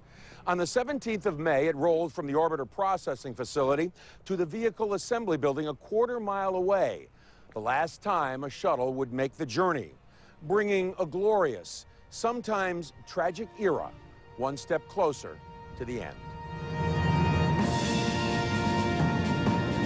But was it worth it? 3 decades in low Earth orbit, not venturing outward. Folks, how you doing? Hey. If you ask the man commanding the last shuttle flight. It was a successful program. We essentially have command of low Earth orbit. Hey, Houston, the Challenger has landed. If you ask the men who walked on the moon. Once you've been to the moon, staying home is not good enough. I'm an exploration guy. I want to go where man has never gone before. I was rolling on the moon one day. Before Gene Cernan, the last man to walk on the moon, had made his journey, NASA had a new grand vision, a reusable spacecraft. I have a model here of the space shuttle. As you see it.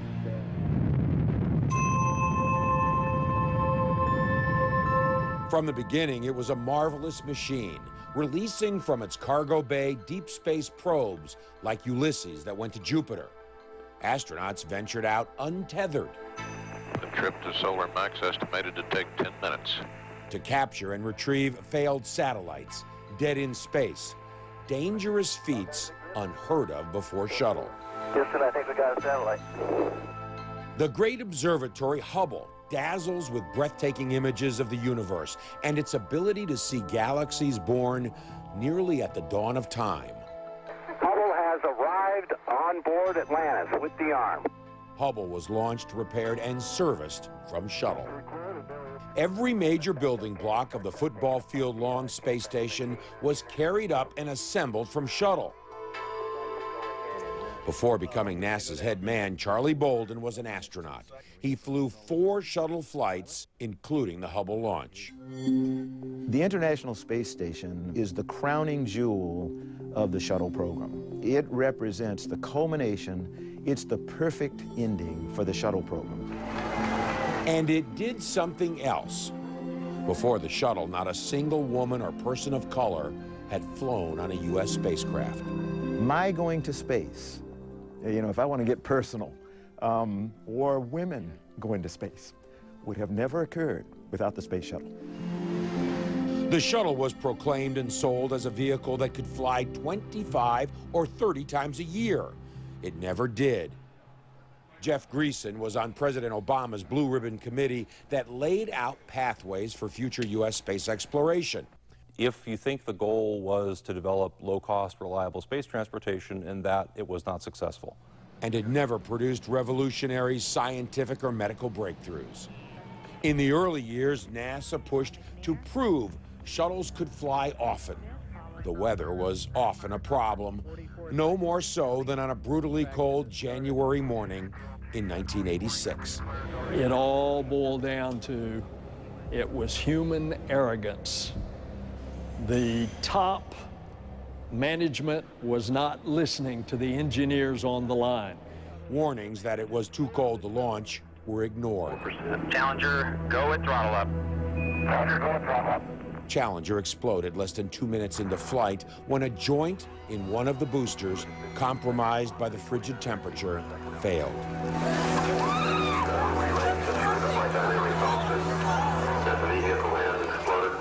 The shuttle would never be viewed again as the answer to inexpensive, safe access to space.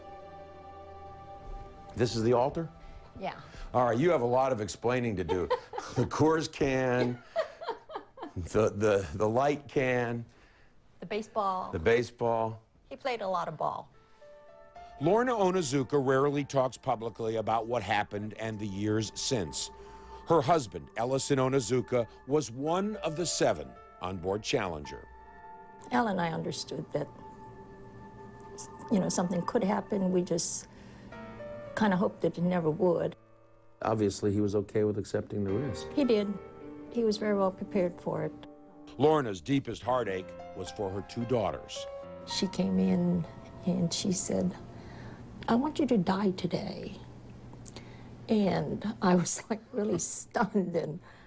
And before I could say anything, she said, but you can come alive again on Tuesday. And I don't know what day it was. But so I said, why? And she said, because I need to ask Daddy some things, and then he can be dead again and you can come alive. But I have to ask him some things. Wow. Lorna didn't go to shuttle launches for 5 years after the accident. Since then, she's been to nearly all of them. It is sad, she says, to see it end. You think it was worth it? Yeah, I do.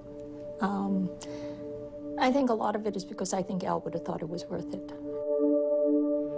3, 2, 1, touchdown. The shuttle program came back from Challenger and came back again after Columbia. Lost re-entering the atmosphere, debris was scattered across North Texas. And although tarnished, the shuttle has been America's only way to put humans in space. I defy anybody, and I will argue with my Apollo comrades. The accomplishments, the achievements, the record of performance, the spin-offs, the capabilities that have been developed, what we did in shuttle over 30 years dwarf what was done in the Apollo era. We can build spacecraft, we can build hardware, we can build boosters, but there's no goal, there's no mission. We are wandering in the desert in space today, period.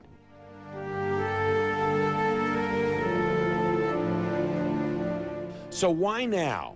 Why call it quits now? From the time of its inception 40 years ago until the shuttles are retired, the program will have cost the American taxpayers just shy of $115 billion. That's less than $4 billion a year. A drop, if that, in the federal budget. Still, the problem is money. There's just not enough money in NASA to continue the existing programs and start a new program at the same time. But its ending now leaves a gaping hole. The nation was not very disciplined in developing the replacement for shuttle so that we wouldn't find ourselves where we are right now. The Soyuz spacecraft. Where we are right now is relying on the Russians to ferry our astronauts to and from the space station at a cost of $63 million a seat. We're ceding that leadership back to the same people by a different name. They're Russians today. They were Soviets then. But we're saying, okay, we've come from it, here it is, we're giving it back to you. Once Atlantis lands, bringing the shuttle program to a close, there's no other choice until commercial space companies are ready. That's more than 3 years away, and NASA won't have its own new rocket ready until at least 2016. but there's no turning back. Was it time? Yes, it was time, and it has been time for some time to phase out of shuttle and go back to exploration. Whether you hated it or hailed it, whether you felt it a waste or worth it, the shuttle was an iconic flying machine that symbolized America's inspiration and ingenuity. Roger, roll.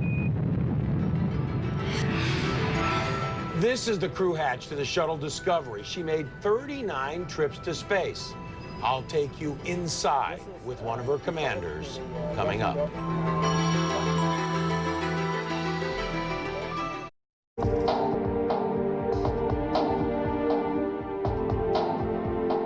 I never thought this would happen, an opportunity to actually step inside of a space shuttle, if I can get in. I know most of the astronauts are a little bit smaller than I am. This is great, Commander. Wow. Welcome aboard the Space Shuttle Thank Discovery. you, Commander. So we're on the middeck right now. These days, Bob Cabana runs the Kennedy Space Center. Before that, he just happened to be an astronaut. Flew in space 4 times, twice as pilot, twice as commander. His first 2 trips, he was pilot of Discovery. He knows every inch. How many seated on the middeck? Well, if you're flying a crew of 7, you've got 3 folks down here, so 1 there and 2 more over here. Right. Discovery is the first vehicle being retired. When all the cleanup is done, stuff like Freon, ammonia, cryogenics, and pyrotechnics, she'll be turned over to the Smithsonian. Not easy, says Stephanie Stilson. I caught up with her earlier in the day. There's not a single person at Kennedy Space Center that didn't want to continue to fly the shuttles. For 11 years, her job as flow director was to make sure Discovery was ready to fly. Her job now, make sure Discovery is museum ready. And we do think of Discovery as a family member. We've taken care of her for all these years, and it's going to be hard for many people to realize that we're no longer responsible for that someone else has to do that for us. So it's going to be a big change for some folks. Stilson always dreamed of being a launch director. No woman has ever held that job. But for now, NASA has nothing for her to launch. Back on board. Hey, let's go take it back and let's go to the airlock. Sure, we'll take a look in the airlock. Crawl about 12 feet. I'm going to drag his cables in, too. On the other end is the shuttle's cargo bay, spacious enough to hold a school bus. Over the 39 flights of Discovery, dozens of astronauts in spacesuits have been at this exact vantage point, waiting to step out to repair a satellite or build the space station. Grab the handhold here, and then just keep coming, put a hand up here, and you can pull yourself right on up. We're climbing the ladder to the flight deck. In the weightlessness of space, you'd just float your way up. Michael, see if you can get up. I'm allowed the privilege of the commander's seat. There's a lot of buttons here. I guess I shouldn't touch. John, here we are on the flight deck of Discovery. The commander sits in the left seat. Right. The pilot sits in the right seat. The windows are covered with sun shields. There's 3 window panes. There's a pressure pane, a protective pane, and a thermal pane. So there's 3 layers of glass. Yeah, and they're about this thick, made by Each one? Corning. Each one, yep. And you know how you get rock chips in your starbursts in your windshield? Yeah. Every one of my flights, I've had, micrometeorite dings on that outer pane. On the outer one. From something hitting it. Sitting here, Cabana is reminded of a liftoff on Endeavour. That whole ascent, I mean, what a ride. Just a sense of speed and acceleration. Okay, there's main engine start. Pretty soon you'll see the SRBs. A lot of shaking and vibrating. You're pushed back in your seat in the last minute, you hit that 3G acceleration again, and you're 3Gs, and it's hard to breathe, and then all of a sudden you hit MECO, and it's like, boom, and you come forward in your seat like that. You really know you're going to space. I'll tell you, though, on my first flight, I did not look out the windows at all. I was staring right at the main engine And gauges. you're the pilot, and you were sitting right there. Right here, and I was making sure that everything was working the way it was supposed to work. I was not looking out the window. I have to admit, all my flights were unique, and they were all special. It's kind of like asking which one of your kids is your favorite, but I think that last flight. We have booster ignition and liftoff of the Space Shuttle Endeavour with the first American element of the International Space Station. Being able to go inside the space station for the first time. It's unbelievable. If you got live coverage, look at the volume Sergei is floating around in. So many people have tried to describe what it's like when you're on re-entry, what you're seeing coming back. What I remember is just this orange-white glow out the window and little pieces of something, sparks just kind of like flying by. And I'll just remember when we landed, I did not want to get out of the commander's seat. I mean, the ASP is trying to get me out, you know, and it's like, this is my spaceship. You can't have it. You know, I didn't want it to end. You know, I just wanted it to go on. It was great. And now it really has. Coming up, the booster ignites, the flame pours from its nozzle. The end of an era is here.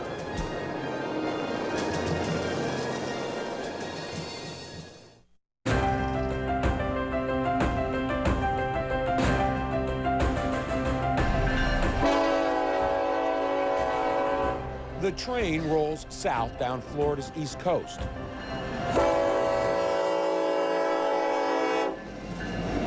It passes crossings at St. Augustine, Flagler Beach, Daytona, New Smyrna. Under the protective tarps, the last Space Shuttle solid rocket boosters. Destination, the Kennedy Space Center. On board, people who build them, launch them, and ride them to space. All that is clear is uncertainty. What do you do when the shuttle stops flying, Mike? Well, let's see. I'm the launch director, and there will be no launches to direct, and so I don't really know. In both years and miles, the end of the line is much, much closer now.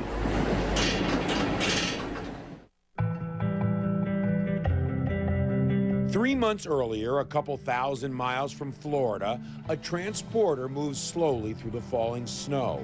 It is carrying one of those last massive booster segments to the rail yard 20 miles away. Without the boosters, space shuttles could not fly. This is Promontory, Utah, north of Salt Lake City, home to ATK Aerospace Systems. For 37 years, they have been testing. Okay, what we're going to do on this move is take this half dome over 180 degrees. And building the shuttle solid rocket boosters here.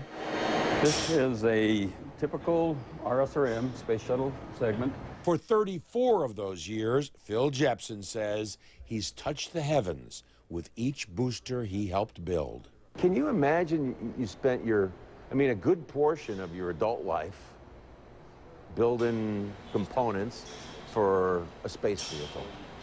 Yes, but it's been the most wonderful experience that I've really had. This has been my life since I was 21. And a way of life passed from generation to generation. We span a period of about 50 years between my father hired on in 1959, retiring in 1990. I came out, like I told you, in 77, and it's just been our livelihood. I have two boys now that are currently employed here.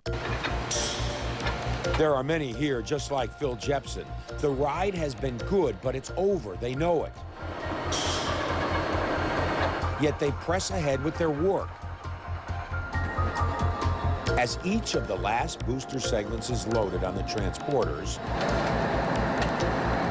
the future becomes more uncertain. Where do they go from here? What do they do next? In the past 2 years, 2,100 people have been laid off, 45% of the workforce. They've seen tough times here before. Liftoff of the 25th Space Shuttle mission. Flight controllers here looking very carefully at the situation. Obviously a major malfunction. 1986, a failed seal in one of the boosters built here led to the accident. This place mourned just like anybody else. It was a part of us, and it was a tough moment. With the public opinion even a little sour, we persevered, and we went through the redesign, and we have produced reliable motors for the past 20 years. Totally reliable. This is the forward segment we're looking at? Forward segment, yep. Jeff Kent and his son Ryan both work here. Uncertainty is frightening. Whether I have to go to another industry, if I've got to go move out of state, those type of things. That's what goes through my mind as we finish this off, is the anxiety for the future. For Ryan's dad, the anxiety is not just for himself and his son. It doesn't sit well, not at all, that shuttle is ending and there's nothing to replace it. It doesn't sit well, not at all, that for at least a few years, the U.S. will have to rely on someone else's rocket to get to the space station. At least in my mind, you would think that we would want to employ our people rather than give Russia or other people the opportunity to take our astronauts in space. We need jobs. The job in Promontory is not quite over. A solid rocket booster, 126 feet long and 12 feet in diameter, sits in a test stand. In a bunker not far away, the team runs through a countdown rehearsal. Central has control of the sequencer. The booster is identical to the ones being shipped to the Space Center. T-minus 20 minutes. The test will ensure the manufacturing processes are absolutely perfect. Rock FSM pressure is 392 psia. This will be the 52nd test since 1977. Also the last. The countdown is proceeding. The event is historic. 2 days later, on a mild February morning, thousands of people with their children and their cameras have come to watch. The booster ignites. The flame pours from its nozzle.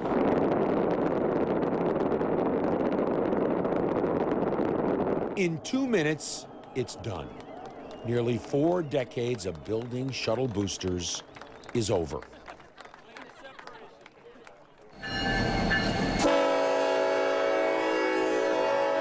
The ride down Florida's East Coast is nearly over too. The train is not far from the Kennedy Space Center. Reality is difficult to digest. Mostly I feel so very lucky for just a ordinary guy like myself to have been lucky enough to participate in something like this. It's been real special. In both years and miles, the end of the line is now much, much closer. So where is NASA going next? Well, while the destination may still be unclear, the training has already begun right here in the waters of the Florida Keys.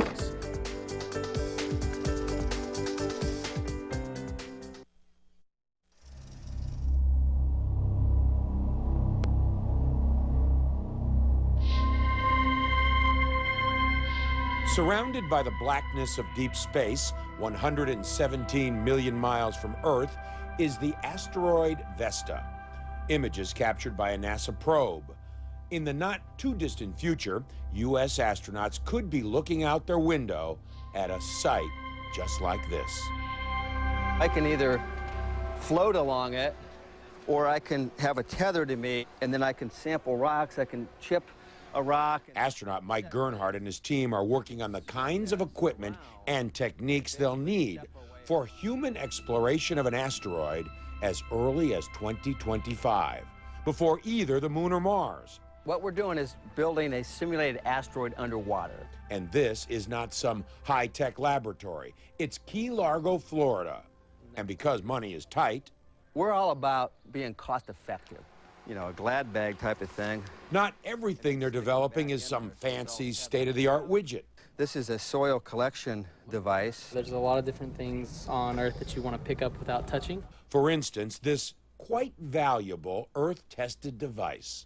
What you're saying is that a pooper scooper could be used on an asteroid and work perfectly. A specified version of a scooper could be used to scoop soil on an asteroid, yep. So now you've got the tools. How do you know they'll work?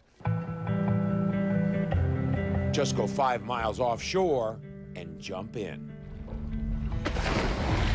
Beneath the surface, at the site of an undersea habitat called Aquarius, they have created an asteroid proving ground in the near weightless environment of water. We work there, we live there, we can put anchors. We've built a rock wall, like a climbing wall. We can climb up that wall in zero gravity. With the shuttle era over, NASA is going back to going outward. What most everyone agrees it does best. An asteroid could be the first stop, a baby step. Because there's no gravity and an asteroid would be much closer, it's simply an easier first mission than Mars. So once you get to Mars or the Moon or an asteroid, how you gonna get around? Well, how about this? A multi-mission space exploration vehicle. At Houston's Johnson Space Center, Gernhardt's team is developing a vehicle that can go to any destination, putting it through its paces on simulated heavenly surfaces. And we're going down in the crater right now. We're going down in the crater now. Hang on. Oh, this is great. I bet you want to be driving, don't you, that first flight? I do. That's always been my dream. In Gernhardt's vision, astronauts would live and work for up to 2 weeks in his vehicle. He's got about 2 wheels on the ground. Far more efficient, he says, than the old Apollo moon buggies. Instead of having to come home every night, you just sleep in the vehicle. So we're coming up now on the Mars yard, appropriately named. You'll see here in a second just how well this vehicle can negotiate the rough terrain. Wow.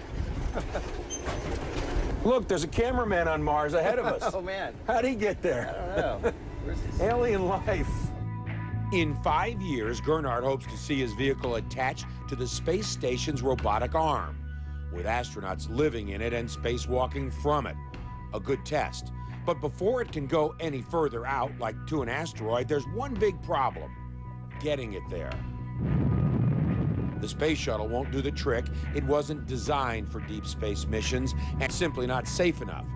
NASA Administrator Charlie Bolden was a shuttle commander. Crazy people like me, we'll do anything, and we'll fly anything. But in order to expand the capability to bring more people into space flight, we needed a vehicle that had a capability for crews to escape. The new crew vehicle, bigger than the old Apollo capsules, is already in the works. It will be, NASA says, 10 times safer than a shuttle. Putting it on top of the rocket, not on the side, gives the astronauts a better chance of surviving an accident. The escape system is already being tested. But to get the crew and all their supplies for a long journey out of the atmosphere, the space agency needs a powerful, heavy-lift rocket. It's supposed to be ready by 2016.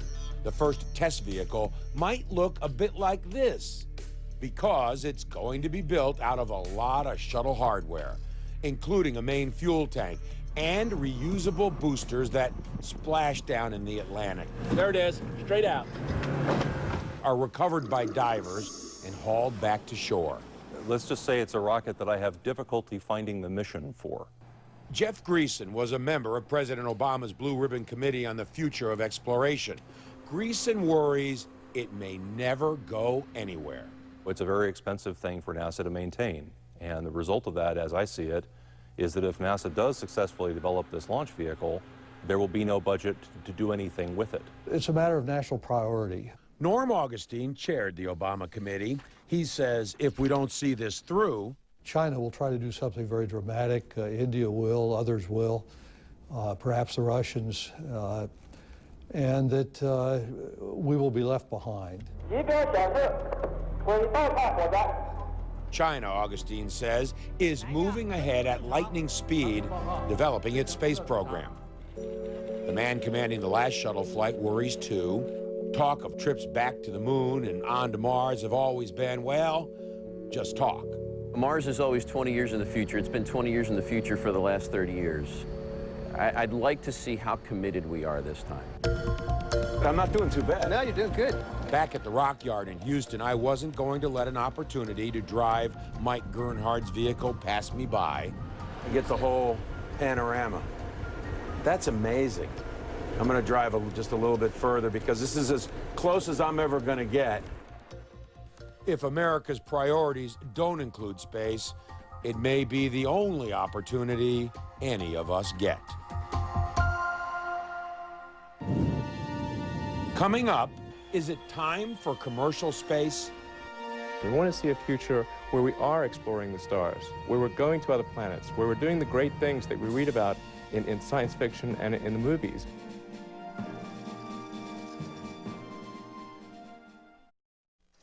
T-minus 10, 9, 8, 7, 6, 5, 4, 3, 2. There are many amongst us who are visionaries. We have liftoff of the Falcon 9. Who are pioneers. Falcon 9 has cleared the tower. Who are dreamers. Dragon is in orbit. But only a handful with deep enough pockets to do what only governments have done before. Venture off this planet. 3, 2, 1, release. People used to say to me, look, it'd be impossible to build your own spaceship and your own spaceship company and be able to take people into space. And, you know, that's the kind of challenge that I love to sort of prove them wrong. We want to see a future where we are exploring the stars, where we're going to other planets, where we're doing the great things that we read about in science fiction and in the movies. Elon Musk runs SpaceX. Richard Branson heads Virgin Galactic. Both are using their considerable wealth to back bold attempts to make space travel as routine as boarding an airplane. We want to make space accessible to everyone. I mean, that's a revolutionary change, but it's incredibly exciting. There are several companies, some big, some small, who see, as NASA moves on to distant planets, that weightless region just above the atmosphere, just out of reach right now, becoming quite possibly a good investment. NASA's still in there, still going to develop a heavy lift rocket, but we've also got this hopefully flowering of private space flight, and that's what's going to get us the Hiltons and the Hertz rental cars and whatever in orbit. SpaceX and Virgin Galactic are on the verge of not just opening liftoff, but stepping through that door to the future.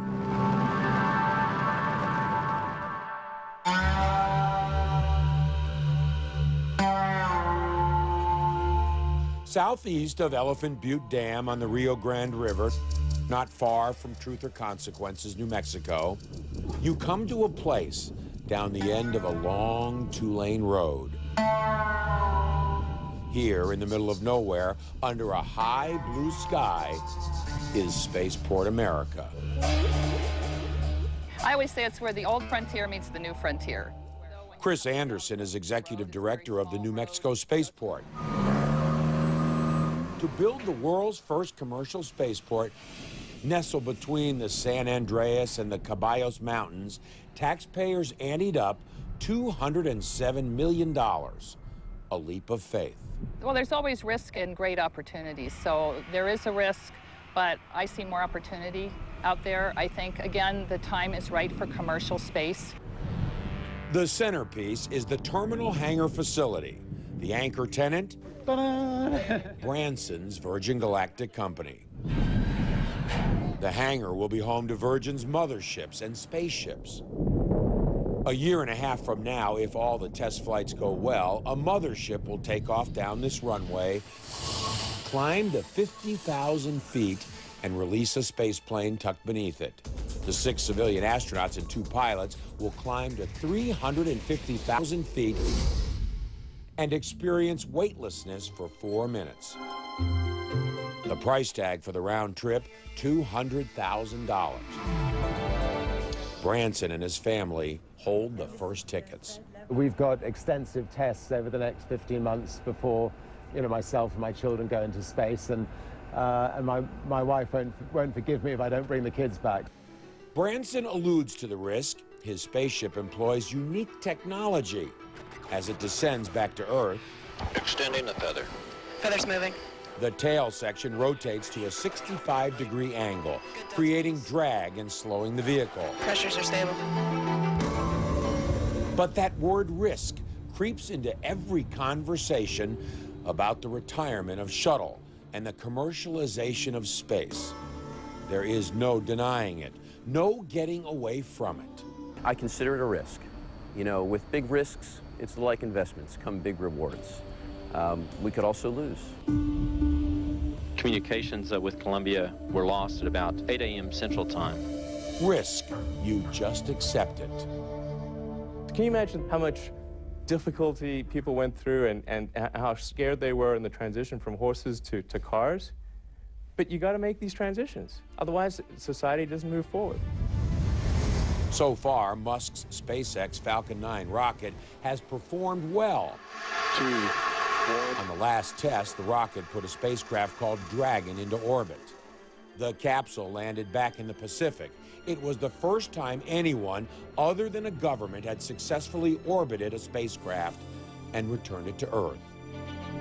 We designed this to be super tough. You could beat the snot out of it in a slow work. Next year, Musk hopes to begin carrying cargo to the International Space Station, eventually astronauts, a commercial company replacing the space shuttle. Confirmed. Docking is complete. But unless it's safe, NASA's administrator says no U.S. astronaut will be on board. I cannot allow them to put us in jeopardy by not focusing on crew safety and the like. That's my job. The stakes are high. There is no turning back. Please welcome the future space shuttle. With shuttle retired and astronauts left to riding Russian spaceships, NASA is counting on commercial companies to get it right, make it work. And the more who make it work, the more affordable it will become. That's the end of a particular era, and it's up to individuals like myself, if you're in a position to be able to, achieve wonderful things, to, not to waste that position. Feathers down and locked. Liftoff of the Falcon 9.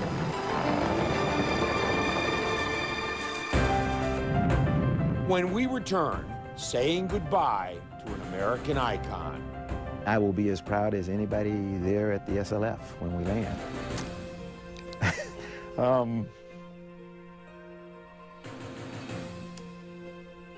This is hard.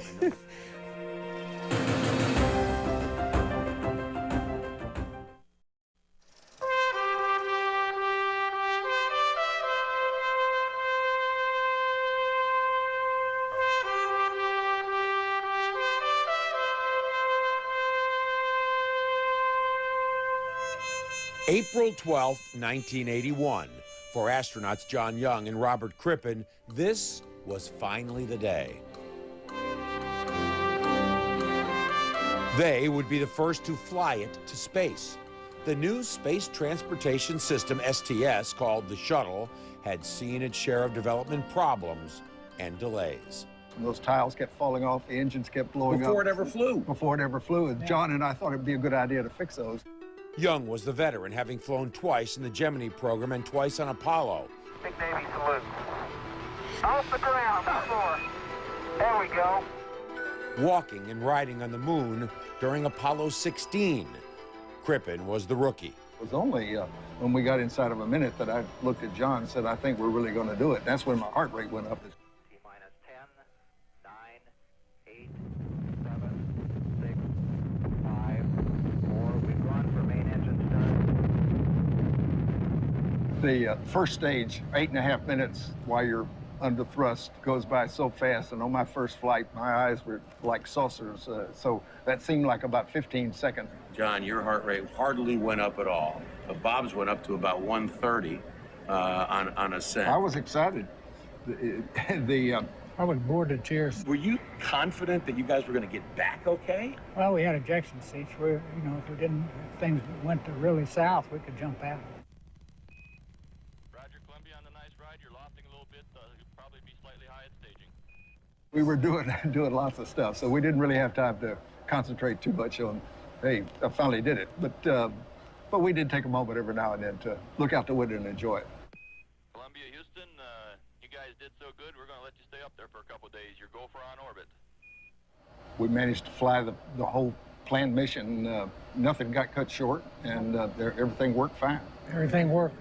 That was the amazing part. Especially on reentry, we didn't get burned up.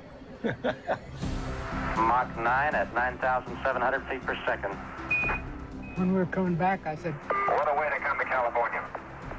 It had been 2 days, 6 hours, and 20 minutes since 1 million people crowded into Titusville, Cocoa Beach, and Cape Canaveral for the launch. Now, nearly 30 years later, 500,000 people staked out their spots in the same places. Among them, Bobby Tenpin. He was 18 when his uncle, an aerospace company employee, brought him to see Crippen and Young lift off. Now, he was back. This is the end of an era, a decades-long era. and there'll be nothing like it again. From Georgia, Bobby brought his kids this time. Spencer is 10. It's going to be awesome. Briar, 12. From here, it's going to be a little dot going in the sky. It's going to be big, Briar. Maybe. The STS-133 mission will be the final mission for Discovery. On a warm February afternoon, Discovery was about to make its final flight. History to be witnessed. I wake them up in the middle of the night, take them out into the middle of the country to look at asteroid and meteor showers, and I want them to see the space shuttle take off. I've seen it. I want them to have the same opportunity. People pass the time playing games. Double, double, dot, dot. Gazing through binoculars, reading, waiting. We have how many minutes? 35. They're so close. What could go wrong now? Then Murphy's Law struck. There's a problem with the computer. They got to work through the problem. They have 20 minutes to get the problem fixed. Oh, great. Got to see it. The kids got to see it. They did. NASA resolved the problem. 20 seconds, 20 seconds. Discovery lifted off. There it goes! Go, go, go! For the thousands here, a moment etched in their collective memories. Look at it! Oh, that's so cool. A moment to be savored, analyzed, I thought it'd be a little louder. and of course, matured over time. I feel very lucky. For Lorna Onizuka, with every launch, there is a nod to the heavens, and her husband Ellison, who died on Challenger. He accepted that risk and paid the price. I want to thank him for watching over these guys in the years since, because I think he does. Shares their pride, shares their excitement, shares their glory, just from a different angle. The shuttle program has and will be celebrated, debated, and critiqued. Did it serve its purpose? Was it worth the cost in both money and lives? When Atlantis comes home, the 135th mission, when the wheels stop, it will become part of history.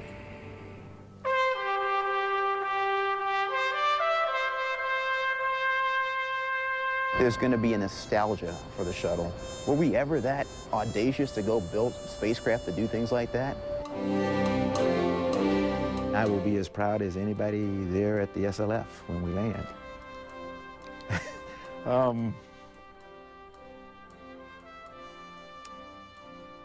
This is hard. I shed tears of joy. We have done what I wanted to do. We have safely flown out the shuttle. It'll be at that moment when it's finally over that you'll be able to exhale, take a breath, understand the significance of the moment. It'll probably take a little while to get me out of the shuttle, but I'm bound and determined to be the last one out.